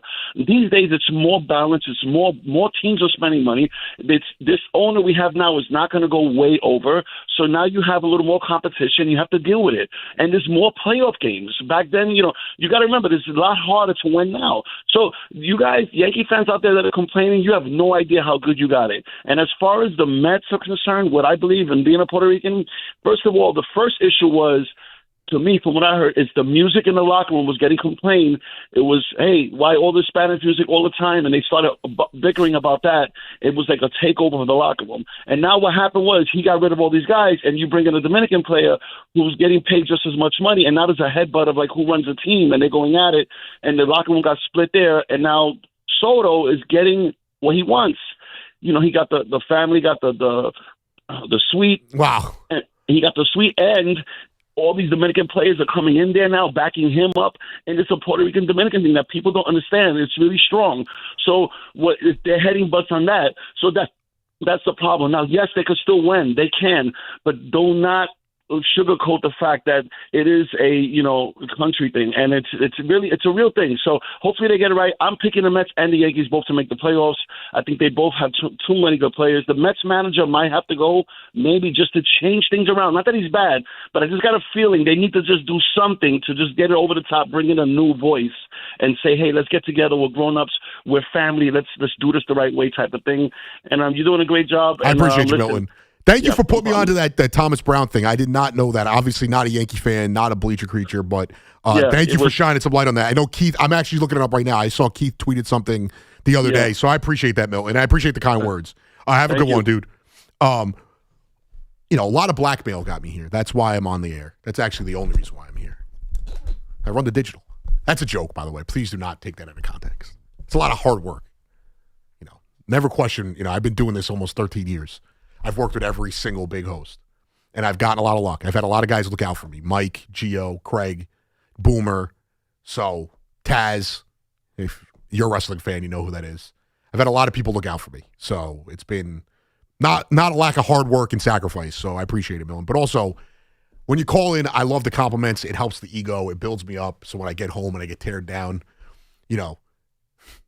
that was a joke too. You don't have to rip other people. Everyone's doing a great job here. We're in a great spot as a station. It's copacetic, believe me. Except for when Tommy, I'll tell you this much. Let the Knicks lose a playoff. I love Tommy. Let the Knicks lose a playoff game or the Mets go on a 10-game losing streak, and I got to hear Tommy say, no biggie. I'm Tommy the Clicks machine. No biggie. I'll lose my mind. But you don't have to tear other people down. Also, again, if you are a Yankee fan and you're hearing this and you have, stories or a memory of this. I did not know who Thomas Brown was. They call him Sheriff Thomas Brown, I'm guessing. Keith posted about it too, Sheriff Tom. So rest in peace to him. Clearly a bleacher creature. Again, not a Yankee fan, not somebody who's been in the bleachers a lot, maybe for an NYCFC game, but definitely not at Yankee Stadium. So, rest in peace to him. That is a tight community out there. So I hope him and his family are doing okay, and his extended family in the bleachers, and to all the Yankee fans are doing okay as well. So that sucks. It is a unique camaraderie we get in sports. The sections I used to sit in at Citi Field, and you lose a vendor, or guys that you may not have been friends with, but you saw them every time you were at a game, and they're not there. I haven't had season tickets at anything but NYCFC, and it's been tough for me to get out to the bleachers. This season and late last season, but, a lot of people there, some I don't even know their names, but a lot of people there I've gotten to build, at least camaraderie with. They know who I am when I'm out there, and we have a lot of fun, and them as a whole, even different than me, it is crazy. So I can't imagine being a season ticket holder or a guy who goes to 40, 50, 60 Yankee games and sits in the bleachers and is around this person. So rest in peace to him, and to all his family. I am sorry, and our thoughts and prayers are with you. So rest in peace, Sheriff Tom Brown. We'll get back to the conversation here on The Fan this Easter morning. I got you for like another hour. Yankees still in a rain delay. 888-808-1019. Back after this. Before football takes over, the party starts early in Pittsburgh. Be there for the night before, an exclusive invite-only concert at Rivers Casino Event Center on Wednesday, April 22nd, featuring Jason Aldean, plus John Morgan and Shane Prophet live. Want in? Head to Odyssey.com/the night before for your chance to win. That's Odyssey.com/the night before. You could score round-trip airfare, a 2-night hotel stay, and tickets to the show. The Fan, 1019 FM WFAN, an Odyssey sports station. Knicks fans, it's time to hit the court with BetMGM, an official sports betting partner of the New York Knicks.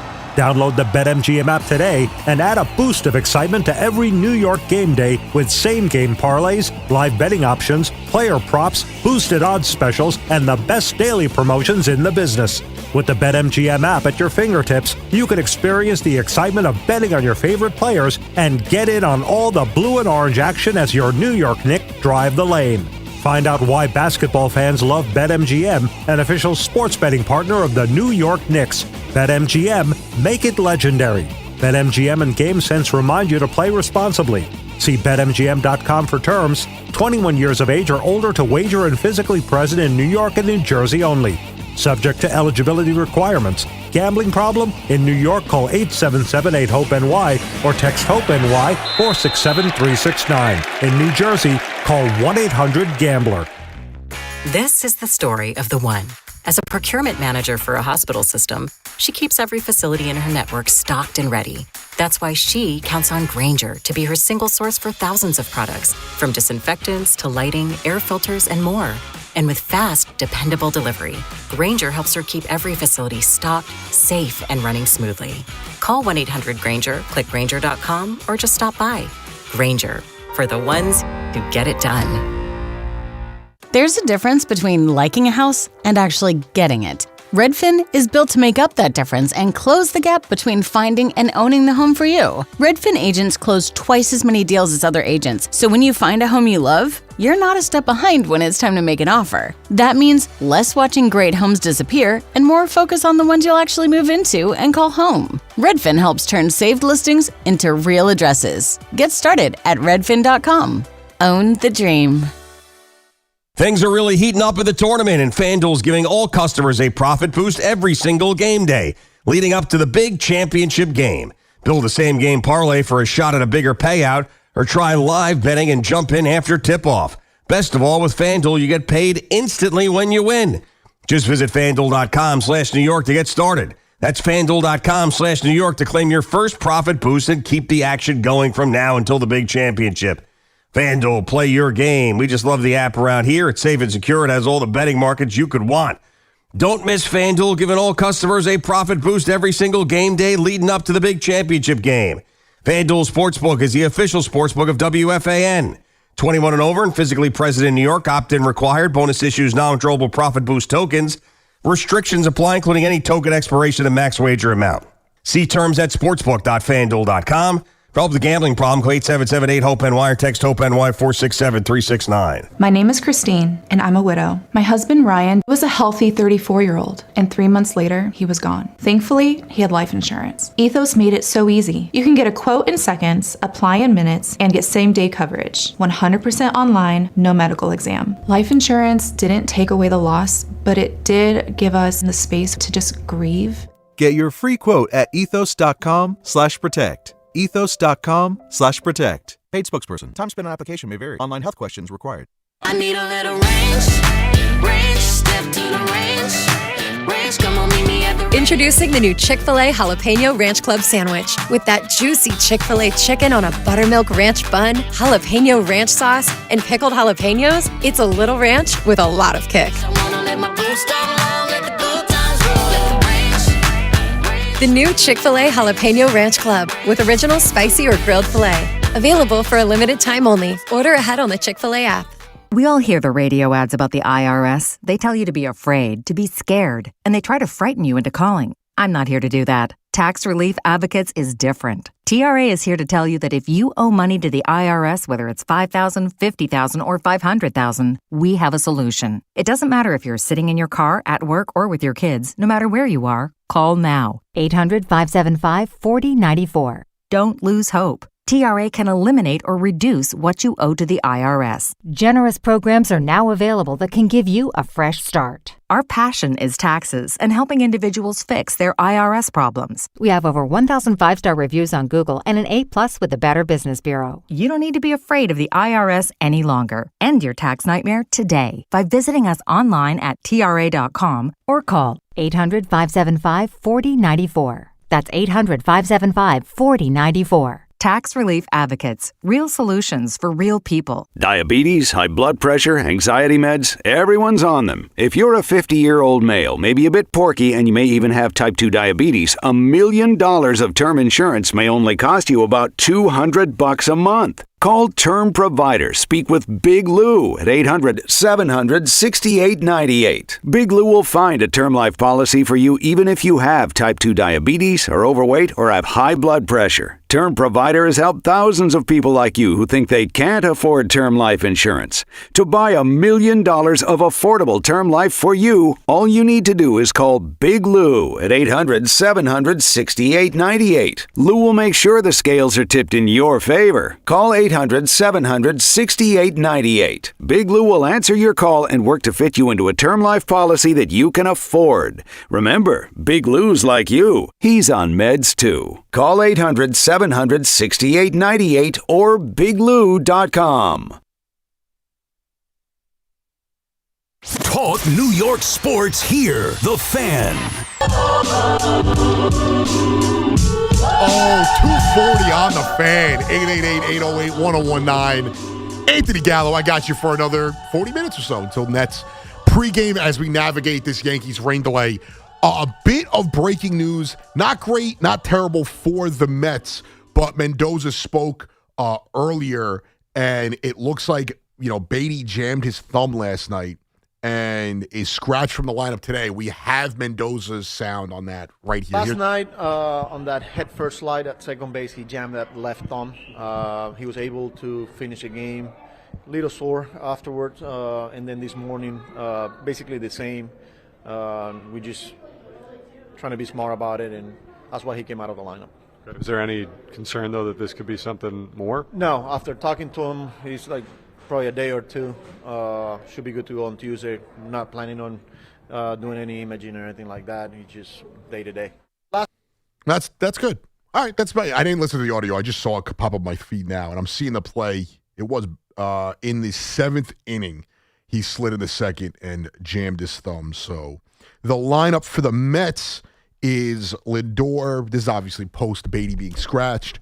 Lindor, Bo Bichette, Jorge Polanco, Luis Robert Jr., Jared Young, Mark Vientos, Marcus Semien, Carson Bench, and Francisco Alvarez. I don't know why Jared Young is hitting 5th, but we will just avoid that conversation.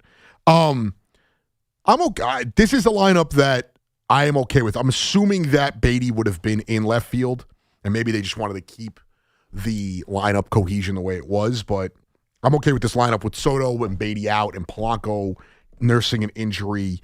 That is okay in my eyes. Also, the Yankees lineup, for those who aren't at the stadium, I'm sure you already saw it, but I'll get that for you as well, as they're still in a rain delay. The Yankees lineup is why is it so hard to find anything on here? So the Yankees, they still, right now the earliest I heard was they still no information from the Yankees. Heyman did say he thought 3 o'clock. It could be later. Marlins game expected to be delayed until 3 p.m. or later. So we'll see how that plays out. I'll get you updates all the way up until so the Yankees just tweeted eight minutes ago. As of 2:35 p.m., we are continuing to monitor the weather forecast. We'll provide updates as soon as there is more information to share. The lineup, though, is Fried on the mound, Grisham, Judge, Bellinger, Rice, Stanton, Jazz, Austin Wells, Jose Caballero, and Ryan McMahon. So that is the Yankees lineup there. So Beatty scratched from the Mets lineup, and the Yankees are navigating a rain delay. Also, Islanders fired their coach and hired Peter DeBoer to replace him, as they are potentially a playoff team. So we'll get more information on that, too, as that comes out. But back to the calls we go. 888-808-1019. Artie in Tom's River. What's going on, Artie? Hey, happy Easter, first of all. Happy Easter, my guy. First-time caller. Got a little story that might shed a little happiness in the Jet fans' lives. Okay. I used to be a manager at a dealership in Woodbridge, New Jersey. All right. And one night after closing, I look up and it's Rex Ryan. Now, I didn't know who he was in the beginning because he had just gotten his contract. Okay. So the gentleman walks in, and he had a sidekick with him. I don't know who the guy's name was. But he goes, "My name's Rex Ryan. I just got a big contract, and I want that F-150 Platinum truck that's sitting outside." Okay. I go, "Great, Coach. Congratulations on your job." So make a long story short, we did the transaction. We had to put a green stripe on it, and off he goes. The very next day, we had a guy that worked for us, and this was hysterical. Okay. His name was Anthony. He was the biggest Jet fan that I've ever met. He had every jersey for every Jet player stuffed in 2 closets. I have never seen anything like it. So I go to Bed Bath & Beyond. I take a folding chair out of a discount rack, but it's a Jet folding chair with the 2 cups on the side with the beer. Now I go back the next day. I open the dealership before anybody gets in. In walks Anthony. Prior to that, I had a handwritten note that I made up saying that I was the new Jet coach, Rex Ryan, and I wanted to thank him for being the world's greatest Jet fan. So I put the letter on the chair. He comes in. I go, "Ant, you're not going to believe what just happened." I tell him the story, and he goes off. He's calling everybody under the sun. Well, about halfway through the day, I had to break the news to him that it was me that did it. Oh. Well, he wanted to curse at me. He cursed at me. That's messed up. I mean, it was. But I said, "Ant, I'll make it better for you." I said, "The coach is going to come back in. He wants a second truck." When Rex Ryan comes back in, I go, "Listen, Coach," I said, "can you do me a favor? Sign these hats for us, and I want you to meet somebody."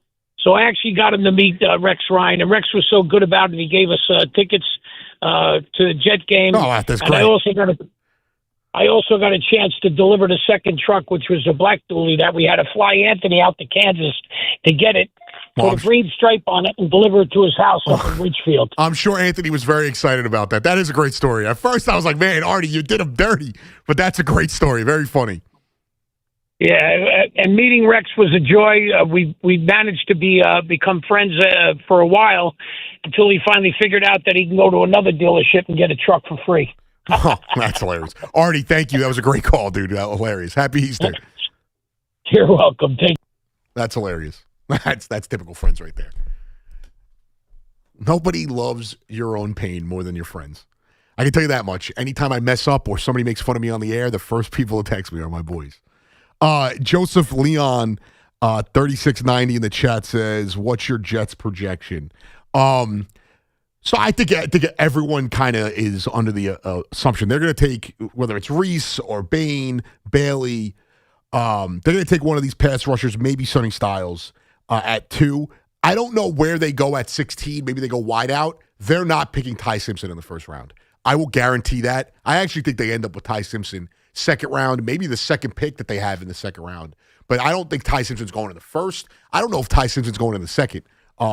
According to some of the projections, let's see. I have first one I click on, Tankathon. They have Ty Simpson going 34th to the Cardinals. So that would be the Jets. If they really wanted them, they could take him at 33. I don't think they're taking a quarterback in the first round. They're definitely going to go edge rusher with that first pick. And then I would assume either best player available, maybe they go wide out, maybe they go another defensive player at 16. So that's my little Jet spiel for today. 888-808-1019. Solomon in Brooklyn. What's going on, Solomon? I have just one quick question, and that's all. Yeah. Do you think first of all, good afternoon. God bless you for all your hard work that you put into WFAN. My question is like this. Do you think the Yankees are going to show some pride and go like strong and keep this momentum up throughout the season, or do you think it's going to be a bumpy season? That's all my questions. No, I think Have a great day. I appreciate it, Solomon. I think the Yankees are going to be this team all year. I think they're going to be a contender. I think they're going to either win the division or be in the divisional race all year. They're going to be near the top record-wise, whether they win the division or not, because it's the best division in that league. And they're going to, in my opinion, if you're asking me to make an early projection right now, I said this in the offseason, I'll say it now. I think they're the best team in the American League. So Yankee fans, get excited. Stop trying to find what's wrong with the season and enjoy what you have, because you're going to have this all year. I just can't. Cam Schlittler looks like the second best young pitcher in baseball to Paul Skeens. And early returns, he's had the better start to his season. Maybe Team USA needed Cam Schlittler and not Paul Skeens on it. Their pitching looks great. It's not 100%. It's only going to get better with Cole and Rodon coming back. Their bullpen looks good. Duvall's a little shaky. And offensively, they look great. There's nothing to not like about the Yankees right now. 888-808-1019. Chris in Monmouth County. What's going on, Chris? Anthony, happy Easter. Thanks for taking the call. Thank you for calling, dude. You're a Brooklyn guy, right? Yeah. Before I make my points with the Mets, and then maybe I'm going to tie it into like the Knicks, the Jets for a minute. Brennan and Cars, have you been? Because I really want to go. I'm born Staten Island, but I live in Jersey, Monmouth County. Like, I'm not readily getting over there, right? But it looks terrific. Is it worth the trip? This is what you do. I'm going to make it worth the trip. You go to Brennan and Cars. I am more of a Rolling Roaster guy, but they're all the same. My neighbor says Rolling Roaster. Yeah, I grew up in Jersey. My dad and mom split when I was Spotswood, small town. Okay, Spotswood. I grew up in Hightstown, New Jersey. Okay, so not far. But near Jamesburg. I spent weekends and summers in New York. My dad lived in New York, so I'm not technically a New Yorker. So I live here. I've been here for the better part of my life. After college, I've been here for the last 14 years. I live in Brooklyn now. We've always gone. My dad would pick us up, and if we didn't stop at L&B, we'd stop at Rolling Roasters. Brennan and Carr, awesome. Rolling Roasters, awesome. John's Deli is also awesome. You come up, you hit the Bermuda Triangle of roast beef sandwiches, and you hit John's Deli, you hit Brennan and Carr. Come hungry. Yes, come hungry. If you eat an edible and you're that kind of guy, do that. Drive responsibly, though. But you hit the Bermuda Triangle of roast beef sandwiches there. I'm telling you right now, you won't. The thing is, Brennan and Carr, old school. It's kind of like a sit-down joint. Rolling Roasters like an old school fast food joint. Got it. And John's Deli's a deli. They just make a great roast beef sandwich with gravy, mozzarella, the whole deal. All right, good to know, man. I'll tell when I got some free time, maybe in the summer when it kind of dries out a little bit, do a little bit of run. Listen, and we've talked before a while back. Let me just say right here, I'm a Mets fan growing up. I'm married into a Bronx Yankees big time family. Right. It is what it is, right? I'm a Knicks fan. I'm a Jets fan, really. But I will say this. When you're not interesting as a sports team, you are nothing. Unless you are like the Spurs and you're just that team that's good, not that interesting, but just so good, right? Let's be honest here. The Mets have the richest owner in sports. Right. He's made deals since he's been there. By the way, a deal's going to make it or it's not going to make it. So Scherzer and the other guy, I forget the guy's name, the guy from Detroit, those guys didn't make it. Verlander, but he went for it. He signed Soto. All right, you have a little dysfunction in the locker room. The Yankees, they're always going for it. Right. They kept Judge. The Jets, I'll even speak on this. Woody gets so much flack. He signed Aaron Rodgers, arguably one of the greatest quarterbacks ever. Forget his mentality, what he does on the weekend. I get what you're saying. My thing is with Woody, I think it's more the circus around the team, and he tends to meddle. And in football, one bad decision can tank a whole team. Without a doubt. And even with Dolan and the Knicks, he's always gone for it. My point I'm trying to make is, I remember there was a time on the Fan, if you listen to Mike in the afternoon, before, let's say, Carmelo came along, they didn't talk about the Knicks at all. I mean, when I tell you, nothing. Chris, how old are you? My birthday's in 2 weeks. I'll be 49. Okay, so there's a little bit of an age gap. I'm 34. I didn't grow up like with the 90s Knicks. 99 is I'm a 90s Knicks guy all day. Like 99 is like my oldest memory. I used to just pray that the Knicks would get a mention. Not that they deserved it. Like I would pray that they would just get mentioned. And here's my point with everything. The reason we're complaining is because there's expectations now. Are hot. That's Yeah. exactly right. Yeah. And that's why even like with Brunson, and I love the Knicks are my number one. It's so frustrating to just see where they potentially were, where they were at last year, and then who's beating us. And that's why you get frustrated, which you have a right to. But to say these teams, when we're not interested, when Brunson goes, guess what? We got big problems. Right. Anthony, have a great time, man. Chris, great call. Make sure you check out those places. I'm telling you right now. I'm not leading you astray. And, I grew up on those places, and it's some of my fondest memories. Summers, when I got older, a little hazy, riding around, stopping, getting L&B, getting Roller Roaster, getting Ralph's or Dolly's Ices, whatever you want to say. This is, when it comes to I'll tell you this much. When you're a fan, everyone, I remember when the Knicks, they made the playoffs with Julius, then they missed the playoffs the next year, and then they made it with Brunson, and the next year it was like, well, now they're not a fun little team anymore. And so it was like, now you got expectations. The targets are like that. Yes, I've been begging for that. With the Mets, they went to the NLCS. They weren't the fun little team anymore. They got Soto. I wanted those expectations. Every team, Yankee fans, they have expectations every year. You can't tell me that Yankee fans don't have fun every year. Yes, the ultimate goal may not be achieved, but that's what you want. I'll take it back to my football team. I'm a Broncos fan. I'm not a Giants fan. I'm not a Jets fan. I kind of just root for both of them to do well. Makes my job more fun. Talking about good football, my short career, I haven't been able to. But with the Broncos, they were irrelevant for 8 years. And then they got some expectation with Russell Wilson, and it was a disaster. And then they were the fun team that made the playoffs 2 years ago. And then this year came, and they had expectations. And then they looked like a team that could potentially be a Super Bowl contender. That is what you live for. So I'm not getting on Knicks fans for being negative about the expectations. There's some things I think are overblown, like whether it's, you could be negative about the team, but if your reasoning is, look at what the Cavs and the Pistons have done, it's like, well, they've done nothing. Just like the Knicks. They have players with far less success and experience than the Knicks do.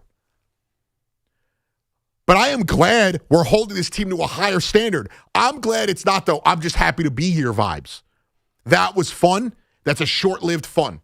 Same thing with the Mets. The OMG Mets. That was fun. You know what's more fun? That next year, even though we failed last year, having expectations that, hey, we're going to compete to win. I don't care. I love Jalen Brunson. There's one athlete in this city that I never want to get rid of. It's Jalen Brunson. If I don't think that he's what's holding us back. But like I hear people, would you trade Jalen Brunson for Giannis? They're never gonna have to do that. But I like Jalen Brunson's my guy. He is. There's a different level of taking us out of the darkness, being a great pro, being a great Knick, being a great not having problems off the court, being clutch. Like there is a level to that. If they don't make it to the finals this year, like they're going to get rid of players. He's probably not one of them, but Leon Rose, everyone loved Isaiah Hartenstein. Somehow Isaiah Hartenstein turned into Shaquille O'Neal to some Knicks fans. And they love Dante DiVincenzo. These are good pieces. He does not care about that sentimental value. He's trying to win. And I think there's a level to that. Maybe David Stearns is trying to do that. Right here, somebody in the chat. Leon Rose will trade your favorite player as long as it leads to a strong core. Yeah. I trust Leon Rose. Outside of Brian Cashman, there's not a GM in the league, a GM in New York that I trust more than Leon Rose. It doesn't mean that he's without criticism, but I trust him. I also am a guy who's never seen any of my local teams win outside of NYCFC and, the Liberty, I enjoy watching the Liberty. I'm not like a diehard fan. Like I'm not living and dying when they lose a game, but I do watch. Well, it's in the summer. If the Mets aren't playing, the Yankees aren't playing, I'll tune in.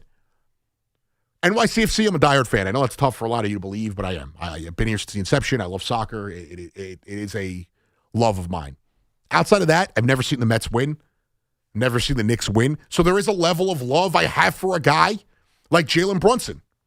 I'm sure a lot of Yankee fans that grew up in the late 70s, early 80s, and Don Mattingly is a guy that I know BT, used to, always talked about Don Mattingly. I got older, relatives that would talk about Don Mattingly and how, yes, their core four, all that, but Mattingly was like their guy. He was the guy. They weren't great. He was the cornerstone of the franchise. He was one of the best players in the league. It's the same way with Brunson with me. I want his jersey in the rafters. He's the best Knick of my lifetime. I loved Carmelo Anthony. If you know me, he was my favorite player. Jalen Brunson's the best Knick of my lifetime. I don't count pre-99 because I can't appreciate it. Larry Johnson, 4-point play, that's the kind of stuff I remember when I was younger. So, yes, Patrick is the greatest Knick besides Walt Clyde Frazier, maybe ever. No one's more disrespected in New York sports history than Walt Clyde Frazier when it comes to how great he is and when people talk about the greatest players in New York history. But, I didn't get to really appreciate Patrick Ewing. He was hobbled with ice packs on his knees, playing for the Sonics and the Magic and barely for the Knicks when I was younger. I grew up loving Jamal Crawford, Zach Randolph, Chris Childs. There is David Lee. This is my guy now, is Brunson. He's, I floated out there to the girlfriend, whenever we have a kid, Jalen Brunson Gallo. It gets shut down, but I'm going to keep shooting. You miss all the shots you don't take. But yeah, of course you're going to be negative. They have expectations. The expectations aren't just to win a playoff series. It's not just to win 2 playoff series. It's to win the goddamn NBA Finals. That's the expectations. And for me, if they don't get to the finals, it's a disappointment. If they get to a Game 7 and it's like a game-winning shot, it's going to be disappointing. I will find a way to talk myself into that being a successful season. But if they don't get to the finals, if they lose the finals, we'll take it from there because it's still a step forward from the year prior.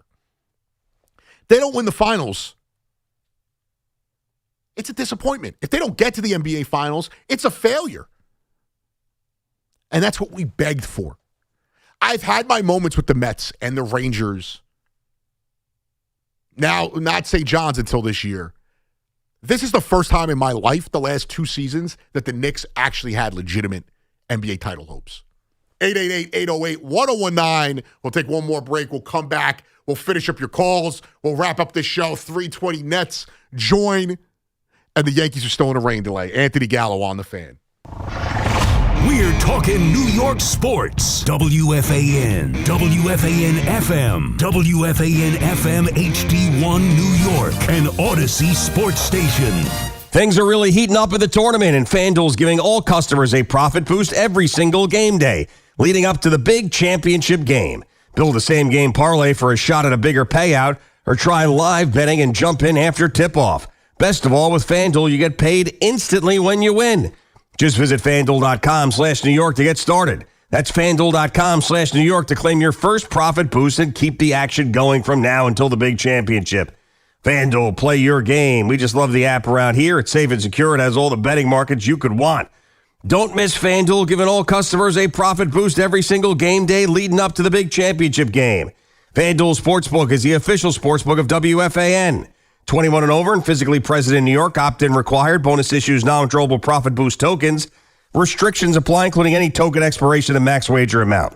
See terms at sportsbook.fanduel.com. For help with the gambling problem, call 877-8-HOPE-NY or text HOPE-NY 467-369. We all hear the radio ads about the IRS. They tell you to be afraid, to be scared, and they try to frighten you into calling. I'm not here to do that. Tax Relief Advocates is different. TRA is here to tell you that if you owe money to the IRS, whether it's $5,000, $50,000, or $500,000, we have a solution. It doesn't matter if you're sitting in your car, at work, or with your kids. No matter where you are, call now. 800-575-4094. Don't lose hope. TRA can eliminate or reduce what you owe to the IRS. Generous programs are now available that can give you a fresh start. Our passion is taxes and helping individuals fix their IRS problems. We have over 1,000 5-star reviews on Google and an A+ with the Better Business Bureau. You don't need to be afraid of the IRS any longer. End your tax nightmare today by visiting us online at TRA.com or call 800-575-4094. That's 800-575-4094. Tax Relief Advocates. Real solutions for real people.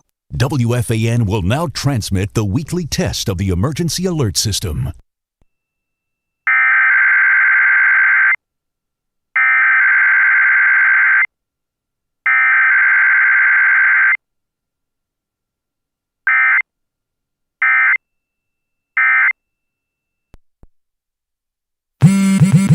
Straight Talk Wireless presents Pickup Truck Wisdom. Trust is earned. That's why I've stuck with Straight Talk. Same price since 2009 on Verizon's 5G network. Cause shoot, anyone can make a promise. Keeping it for years, that means something. Now plans starting at $25 a month with 4 lines. Find us at straighttalk.com and Walmart. Straight Talk Wireless. Straightforward. Always. Same price claim applies only to the base monthly price of our $45 plan from October 2009 to present. If you own a small business, the pressure never lets up. Something's always coming at you. That's why business owners turn to LendSeek for funding.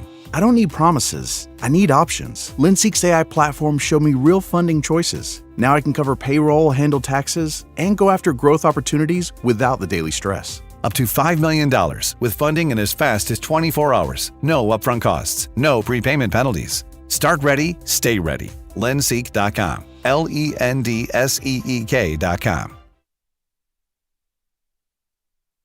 Get connected with WFAN to talk about your favorite teams. The Fan on the Odyssey, iHeart, and TuneIn apps.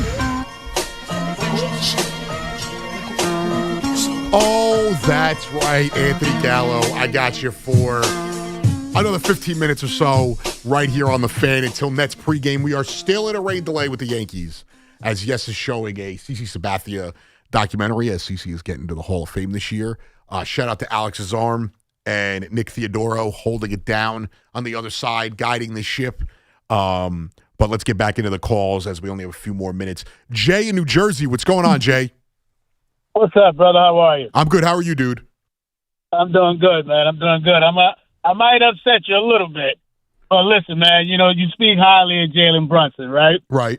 I called before. Let me tell you something, man. I come out of New York. I come out of Harlem and the Bronx, seen some of the best point guards in the city growing up, man. And when I watch Jalen Brunson, I think the whole mistake in the Knicks ever get into a championship is he's not the point lead person. He will be an excellent wingman, but he's just not that guy. And Jay, I always refer back to Jay, I got to break something to you, dude. And I'm going to upset you.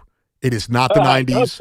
It's not the 80s anymore. Point guards are not past first players anymore. I'm sorry. It's just not. Steph Curry would have been a 2-guard in the 90s. He would have been a 2-guard in the early 2000s. They're point guards now. He's a ball-dominant player. It's a ball-dominant position. SGA is a point guard. They're just not a facilitator anymore. All right, so Jay, so wait a second. Let me just give you something, and when you have free time, I want you to look back on the Indiana Pacers playoff game, right? He held them down from succeeding because no one knows when he's going to pass the ball. That's not true. So you got that's everybody standing Jay, around Jay, that's not true, him, though. not Jay, knowing. that's not true. That's not true, though. Yeah, that isn't true, watch though. the tape. Jay, it's Watch not the true, tape, though. brother. Jay, I watch every the game. tape. Jay, I watch every game, dude. I get it. You grew up, you watched Clyde, and Jason Kidd was a great point guard, and John Stockton. I get it. Too bad they don't play anymore like that. I'm sorry. They don't. They don't. Listen to me, please. Listen to me, please. Okay. Watch the tape of the Indiana Pacers playoff game. And watch all the players standing. Because they're standing. Jay, he's not passing the ball. He can't tell them to move. Jay, you're ridiculous, dude. It's such a cockamamie thing. Get over it. Also, John Stockton will get put in a blender if he played today. I'm sorry. I hate to break it to you. When he can't give the ball to Carmelo 52 times. It's so outrageous. The way Knicks fans will find. You know why they lost to the Pacers? Because no one else was getting the job done. Because we had to rely on DeLon Wright and Landry Shamet because OG Anunoby wasn't getting the job done. And Josh Hart wasn't getting the job done. Karl Anthony Towns was less responsible for what went wrong. I'm sorry. You can't sit here and tell me that what went wrong for the Knicks was because Jalen Brunson doesn't pass the ball enough. They missed, also, when they could have been up 1-0, but a shot went in. Brunson also led the games. Let's just do this right here. Brunson was the assist leader in 4 of the 6 games. He had 11 assists in game 2. The game they won, It's game 2. It's just not true. Brunson, 12 assists with the Celtics. 7 with the Pacers. I mean, when they played the Pistons, 8, 7, 9, 11, 7, 7. That's what it is. You want him passing to Mikal Bridges so he could turn away from an open layup at the rim? Is that what you want? Now, if you want to say that Mike Brown and Jalen Brunson don't do enough to get Karl-Anthony Towns going, I'll disagree, but I could see the vision on that. Karl-Anthony Towns has to get Karl-Anthony Towns going. When they run the offense through Karl-Anthony Towns, he's got to act like they're running the offense through him. Brunson's not out there every minute.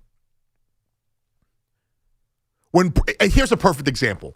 Allen Iverson, Kobe Bryant, they used to say this. If I pass the ball once and you give it back to me, I'm shooting it. I don't want Jalen Brunson distributing the guys who are not as good of a bucket getter as he is. He's one of the 5 best people at getting a bucket when he needs a bucket.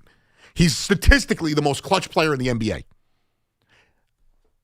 The Knicks are in a good spot right now. Yes, they have now set themselves up where they're going to have to play a tough situation in the first and second rounds. They're sitting 3. They're going to either have to play the Raptors. They may have to play the Sixers in the first round. I'm not really worried about the Hornets or the Magic. I'm not really worried about the Raptors either. Maybe they play the Hawks. And they're going to have to play the Celtics most likely in that second round. That's where they're at. As long as they don't completely choke away the season, they're going to be 3rd. They're 2.5 games behind the Celtics. They're a game and a half up on the Cavs. They're in a good spot. They're in a better spot than they were. They're in the same record situation as they were last year, but they're in a better spot. You know why? They look better defensively. Offensively, they have been a little bit more inconsistent, but it hasn't hurt them statistically. And they're setting up for the same track record. They're going to have to beat the Celtics, and then I don't think the Pistons are making it to the Eastern Conference Finals if Cade's not there. So they're going to have to beat the Cavs and or whoever the Cavs are playing. And if it's Sixers, if it somehow falls to be Sixers-Pistons in that first round, don't be shocked if there's an upset. Without Cade Cunningham playing, that's one that, I might put some money on. I'm very high on the Knicks. I know a lot of you aren't. The way I look at the NBA regular season, because a lot of you just discredit it, I think what happens those first 3.5 months, going into early March matters more to me than how they're playing the last week of March. Going into April, the last week of the season. Because I think a lot of this now is they're just waiting for the playoffs to start. They know where their positioning is. They're 2.5 games behind the Celtics. If they somehow knock the Celtics off, they play them one more time. Maybe there's a thought that they could get the second seed. But that's still not going to change much. They're going to have to play the Celtics in the second round because most likely the Celtics aren't losing. I think Tatum is the best we're going to see Tatum at is probably like 80%. When they played the Bucks a few nights ago, he had a good game. I think he had a triple-double. Did he have a triple-double? He had 11 and 9. 11 rebounds, 9 assists, 23 points. So he looks good. He has been more of a facilitating, looking for a shot type, but if he's healthy enough to go, they're a problem. And I do think they are motivated to play the Knicks because they've got in their mind that they somehow lost because Tatum got hurt, even though they were about to be down 11 with 2 minutes to go as OG's dunking that ball when Tatum got hurt, and they were going to be down 3-1. But they feel like they somehow were robbed of an opportunity last year. So that's right now they're the team I fear the most, and the Knicks are going to have to get through them. I do not fear the Cavs. I'm sorry, I don't. Choking James Harden, I don't fear him. Donovan Mitchell, who's never gotten out of the second round, who struggled to beat Jalen Brunson in the playoffs, I'm not afraid of him. The Pistons, wasn't afraid of them with Cade Cunningham. I'm not afraid of them without him. The Celtics, that is an NBA champion pedigree team. That is a team when they knock down their shots, they're impossible to beat. That is a team with 2 bona fide superstars. 2 guys who, Jason Tatum, when healthy, is one of the best players in the NBA. Jaylen Brown is just as good as a Jalen Brunson type. So that's the team that scares me the most looking at the Eastern Conference. The rest of those teams, if you're asking me to pick, I'm picking the Knicks easily. The Celtics, I think they'll beat them, but I also am not going to be confident in that pick. 888-808-1019. Joe in Brooklyn, what's going on, Joe? Joseph. Yeah. What's going on, dude? I wanted to say, thanks for taking my call, Anthony. Thanks for I just calling. want to say one thing about the Yankees pitcher, Ryan Weathers. What do you think is going to be his role when Garrett Cole comes back, when Carlos Rodon and all the injured guys come back? What do you think his role is going to be? Are they going to trade him? Are they No. I think that they're going to ride with the pitchers they have, and that's going to be his role. Like Rodon, Cole, Fried, Schlittler, I think that they accounted for these guys being hurt, and they're going. They that's what I think they did. They accounted for them being hurt, and I think that they are geared up to have them for the long run. You can never have too much pitching. Then what about Will Warren? Is he going to go back to the minors? I don't know how they would manage the bullpen when it comes to their. And then you still got Yarbrough and Blackburn. Again, but I'll tell you this much, Joe, and I appreciate the call. It's a good problem to have. I would say, I'm looking at the roster right now. I guess if Duvall or Blackburn, Duvall, it's tough because I still believe in him. I guess Duvall or Blackburn have just as much of a shot as getting sent down as Will Warren. Cade Winquist, I don't know, what they feel with him as a player this year. He is on the 40-man roster. Is he on the actual roster? I know he made the team out of camp. Let me see. Why is this not going back? So right here, sorry, not Quade Winquist. So I think Blackburn is not a lock to stay on the team. Duvall has struggled. He could get sent down. I think he has options. I don't know if Will Warren's the guy that gets sent down in that situation. I really don't. But it's a good problem to have. It's the best possible problem to have. Moose in Jamaica, what's going on, Moose? Anthony, what it do? How are you, dude? Chilling. So, this Yankee unappreciation, which I somewhat have, only for the postseason, like you said. I'll see it when I believe it. Stanton getting an RBI single like that, even though he's clutch. But, other players doing it too. And the Mets fans just so jealous of the Yankees' hot start when they don't realize that it's a long season. And the second we, as Yankee fans, experience a 10-game losing streak, well, that's not going to be on a 10-game winning streak. No. Hear my point. It's like a tale of two cities, like J. Cole says, the St. John's alum, right? When they kill your dream, how doesn't it haunt you? But it's kind of like nobody can be happy in the skies above us anyway. That. Well, regarding what I said, but Moose, Gordon, I agree with you. I also think that it's not like they're not getting 10-game losing streak. We don't know if that's going to happen. I do agree with you. Yankee fans have it great right now, and there's going to be a moment they're going to struggle, and then Yankee fans, like they did all offseason, are going to want to burn it down. And then Met fans, they haven't even struggled that much. They're over 500. Exactly. I'm just explaining how fickle it is and how we need to stop living and dying with each and every game. Is that not the great part of the baseball season? I don't know if you've ever seen it. There's a guy on Instagram. I always see this thing, and it's like your team after losing one game in a 162-game season, and you're losing your mind, and then it's like your team losing one game in a football season. You're like, there's always next week.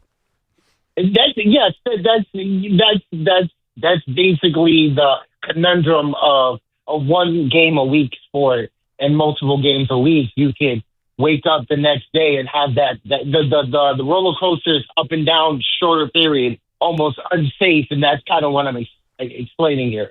But to get to my point about what I said to Gordon yesterday, in terms of what the Yankees need to do in the postseason, you've seen it in that, fifth or sixth inning, and obviously in the eighth inning to break the seventh inning, whatever it was, Stanton single to break the score. That's what I want to see. I want to see that like we did it in the 90s. And then if I see that maybe 10 to 15 times this year against a tough pitcher and we just get a clutch contact swing that gets us the lead late in the game and we shut it down in the ninth, then I'll say, you know what? The Dodgers are in trouble. But if I can, please, just blow the wind from Alberta, Canada, and move that storm so we can get the game going. Thanks for taking my call. I appreciate your moves, as always. Hopefully you blew hard enough. Pause. 888-808-1019. Actually, we're up against it now. We are done. I don't know when the Yankee game's getting started. It seems like they're still monitoring the situation. I'm sure you'll hear me embarrass myself during the Wheel game, the Wheel of Fun during the Carton Show. Stay tuned. The great Chris Carino and Tim Capstraw on the next broadcast. Coming up, a big one here. Jazz Nets. It's for all the marbles or the ping pong balls. Shout out to Alex Azarm, Nick Theodoro, and Nico Scarlatas holding it down on the other side of the glass. If you want to hit me up on X, just search Anthony Gallo, WFAN, or Pico de _Gallo. My IG is Pico de Gallo 24. Check out my YouTube page, all that. Until next time, let's go Mets. Let's go Yankees. Let's go Knicks. Until next time, this is The Fan.